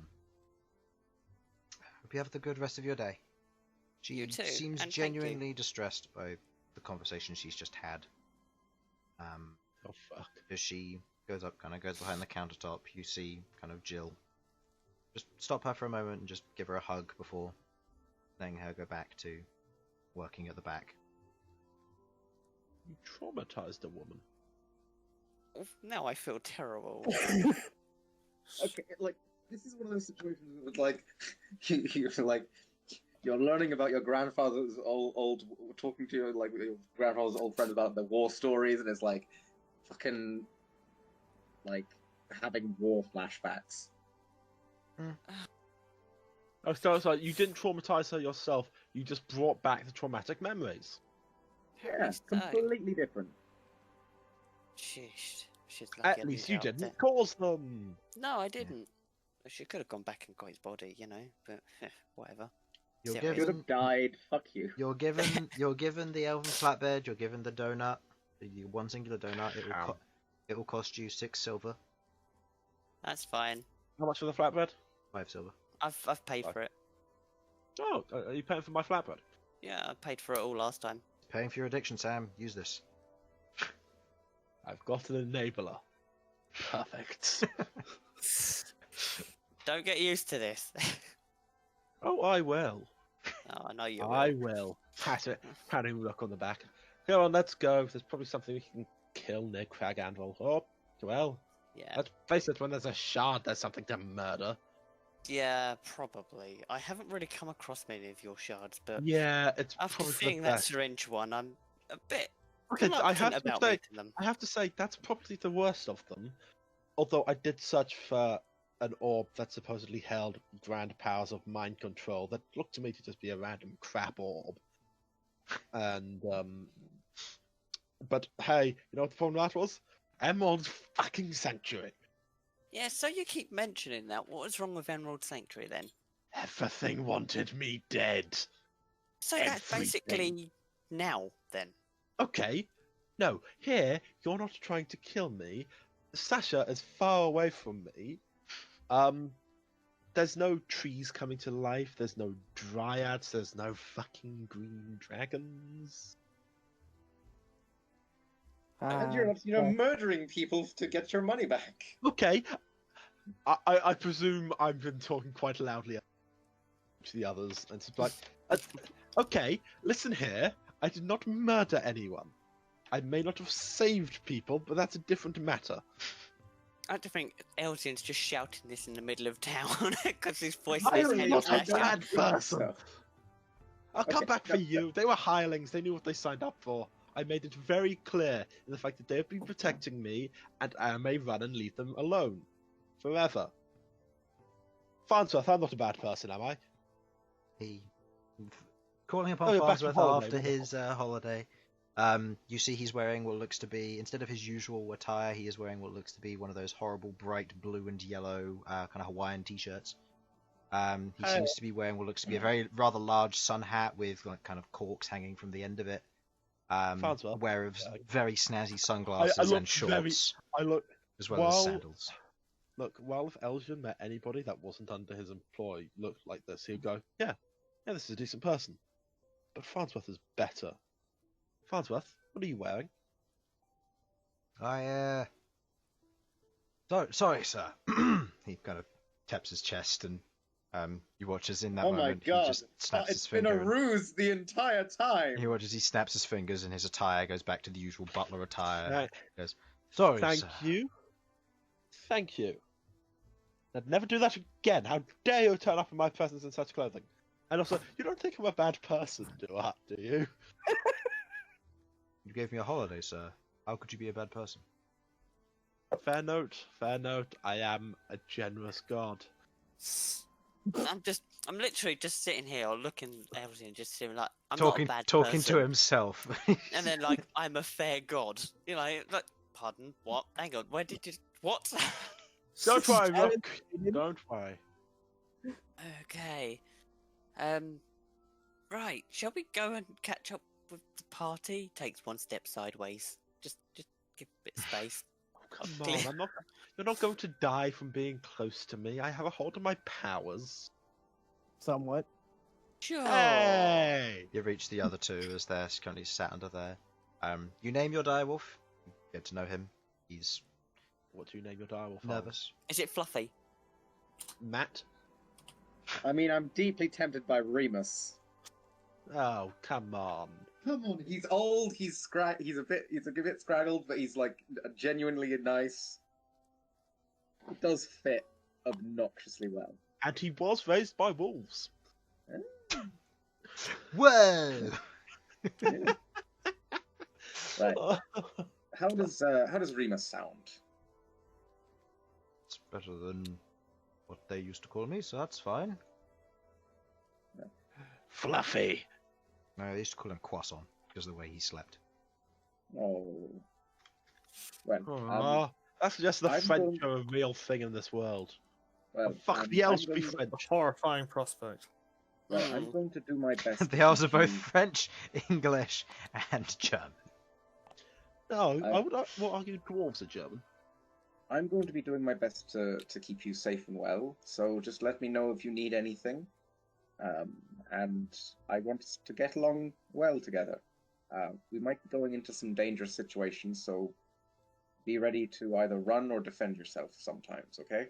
Of course. Okay.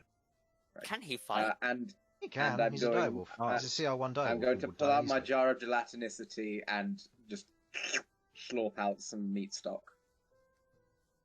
She looks at it. It tastes good. Maybe you should get him some fresh meat, Sasha. Kind of All right, fine. licks it.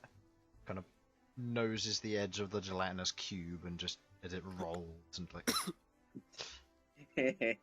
All right, fine. Have a proper treat. I'm sorry. I thought it would be a good way to have an infinite number of food, but hey, Okay. that's on me.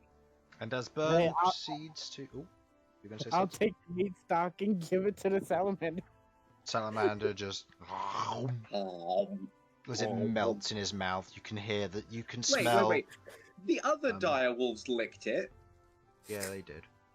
This one's cultured. This one's a bit more Oh. cultured. Yeah. You've got the Elsyan of direwolves.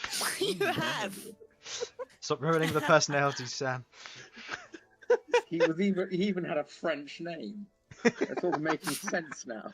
It all comes together.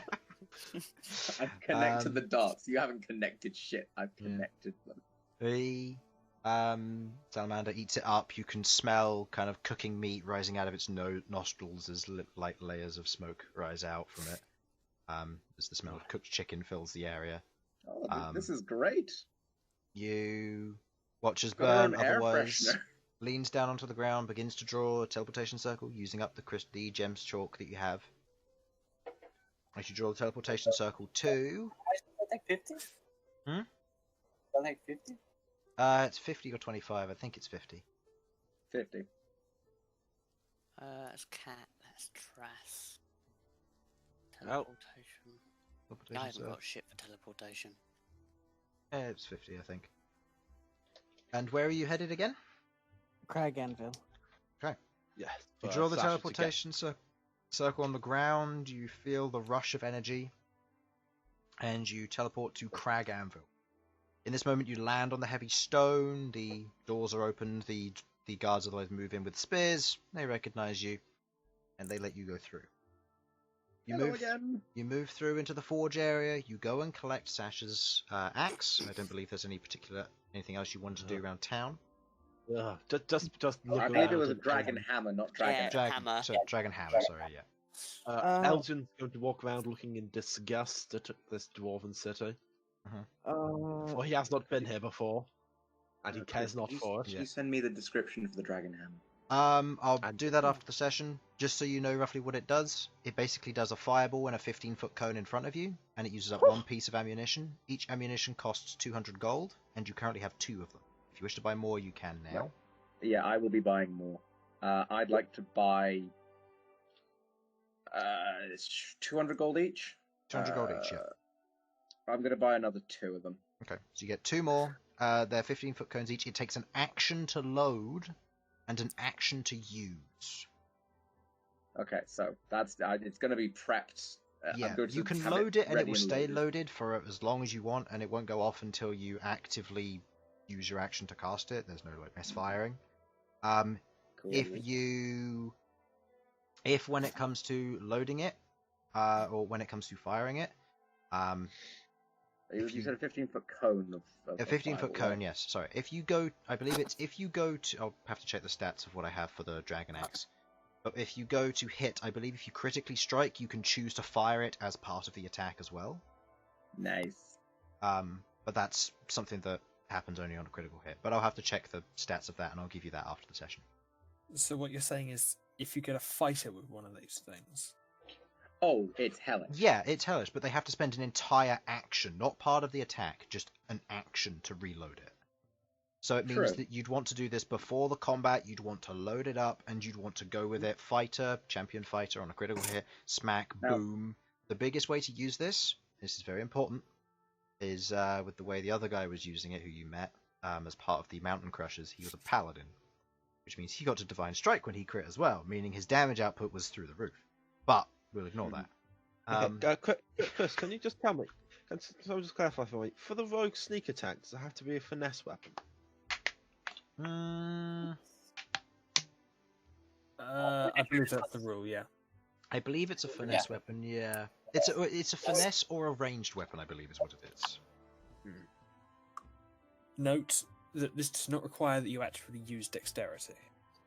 Yes, that is very true. You could You can use attack. You can make an attack roll with a rapier with strength and club them over the head with the hilt or whatever, and it works for and that sneak qualifies attack. for sneak attack. Yeah, it's weird, but Just it has to be a works, finesse so- weapon.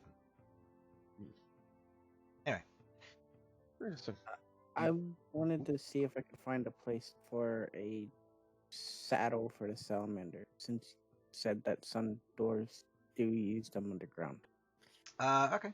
I'll say for the given that the fact that it'll be going for a salamander or a similar like creature, I'll say 100 gold, because that's the same price as what Wolf was giving you. So 100 gold for a saddle for salamander. Yeah, just How much for a? Would they have any saddles for a direwolf? Direwolves don't go underground. underground, so probably not. Yeah. Quick question.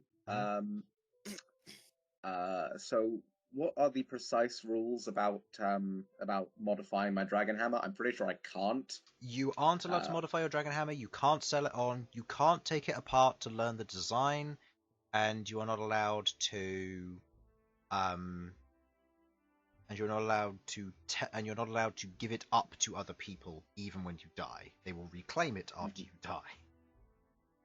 Cool. So in other words, so- this is your magical item. Nobody else is allowed to have it, and you aren't allowed to deconstruct it to make more. If you are found deconstructing it to make more and then selling them on, you will promptly be sued for all the money you have earned plus more. So personally modifying it though is just because they don't want me finding out shit rather than They having don't any want you problem with personally me. modifying it, so you don't find out anything. And also, if you break it, they're then going to charge you probably triple the price you paid for it, because they told you not to. How do they feel about enchanting it? It's a non-enchantable item because it's already enchanted with the nature of the mechanism. Okay. The Just so I double check. Yeah, the nature of it is basically magic versus mechanism, and in this case, mechanism can't work with enchantments. Right. Okay. Enchantment. Does that mean it deals magic damage then? Yeah, it does 8d6 fire damage in a 15-foot cone, so yes. Oh no, I meant about with like the smacking with it. Oh, yes, sorry. Yeah, it's considered as a and magical that's just a normal D8. D8 for a with smacking warhammer, with yep. Nice. Okay. And it was 8d6 in a 15-foot 8d6 cone. in a 15-foot cone. The DC is 15. That cannot go up, it cannot go down. Could be worse. And loading it takes an action. As you finish this up, Bern, you proceed to cast teleportation to Numberbud, Yeah. taking everybody with you. What is the maximum occupancy of teleportation? Yeah, it is. Well, we've done this before. It's You've acquired 2 new 10? companions since there. It's 8 or We 10. lost one. 8 willing creatures. 8 willing creatures. So your party members plus yourself your 2 and minions. up to 8 willing creatures. Yourself and up to 8 willing creatures. So it's 9 creatures including you. Mm-hmm. So yeah, you're fine. Let's go. Yeah. Using Let's using go. teleportation, you draw the symbols in the air, and in that moment you all feel slight lift from the ground as you disappear. I'd like you to go ahead and roll me a d100, please. Aiming at Numberbud. Oh boy. Guys, let's go What? back to our match with aim. Because I've been here. Oh god, You've can you been imagine here. The bottom of DC is ravine? the DC for failing is relatively low, but there's still a chance. 22. Can I lucky that one? Nope, luckies that- only work on d20s. I thought that was lower is better on this, right? No, higher is better. Oh, teleport is not. no. Look, Okay. Roll me a d8. God. Boy. 8. That's got to be good, right? And roll me a d6. Oh. No, the D8's for direction. And the d6 Oh, is for God. distance. Yeah. Oh, You good are Fucking hell. you are here.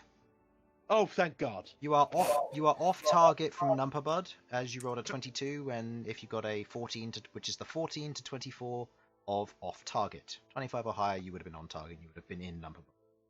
So you are here. Because, You're so 'cause about a you got- day's travel from Numberbud. so it's like a Sorry tell me, about that. Oh, yeah, right. If you got 7. You would have been similar area, so you would have been in an area But- similar to Numberbud. But no, 7 and then got 6. Would we be out in the water over here? Yes. Oh god. On the other hand, if we got 3 and 6, we'd be pretty close to tower. You would have basically gone Honestly. there. Honestly, what you're telling me is that you just use scatter dice. Maybe. I'm proud of you. Maybe. Right. Maybe. Well. Um, What time of day is it? Right now it is, given that you got there at noon, you had some conversations, you moved around town, spoke with people, discussed your options. I'd say it's probably about 2 p.m. and it is clear skies down here, it is not raining, and you are currently standing in the middle of an open field.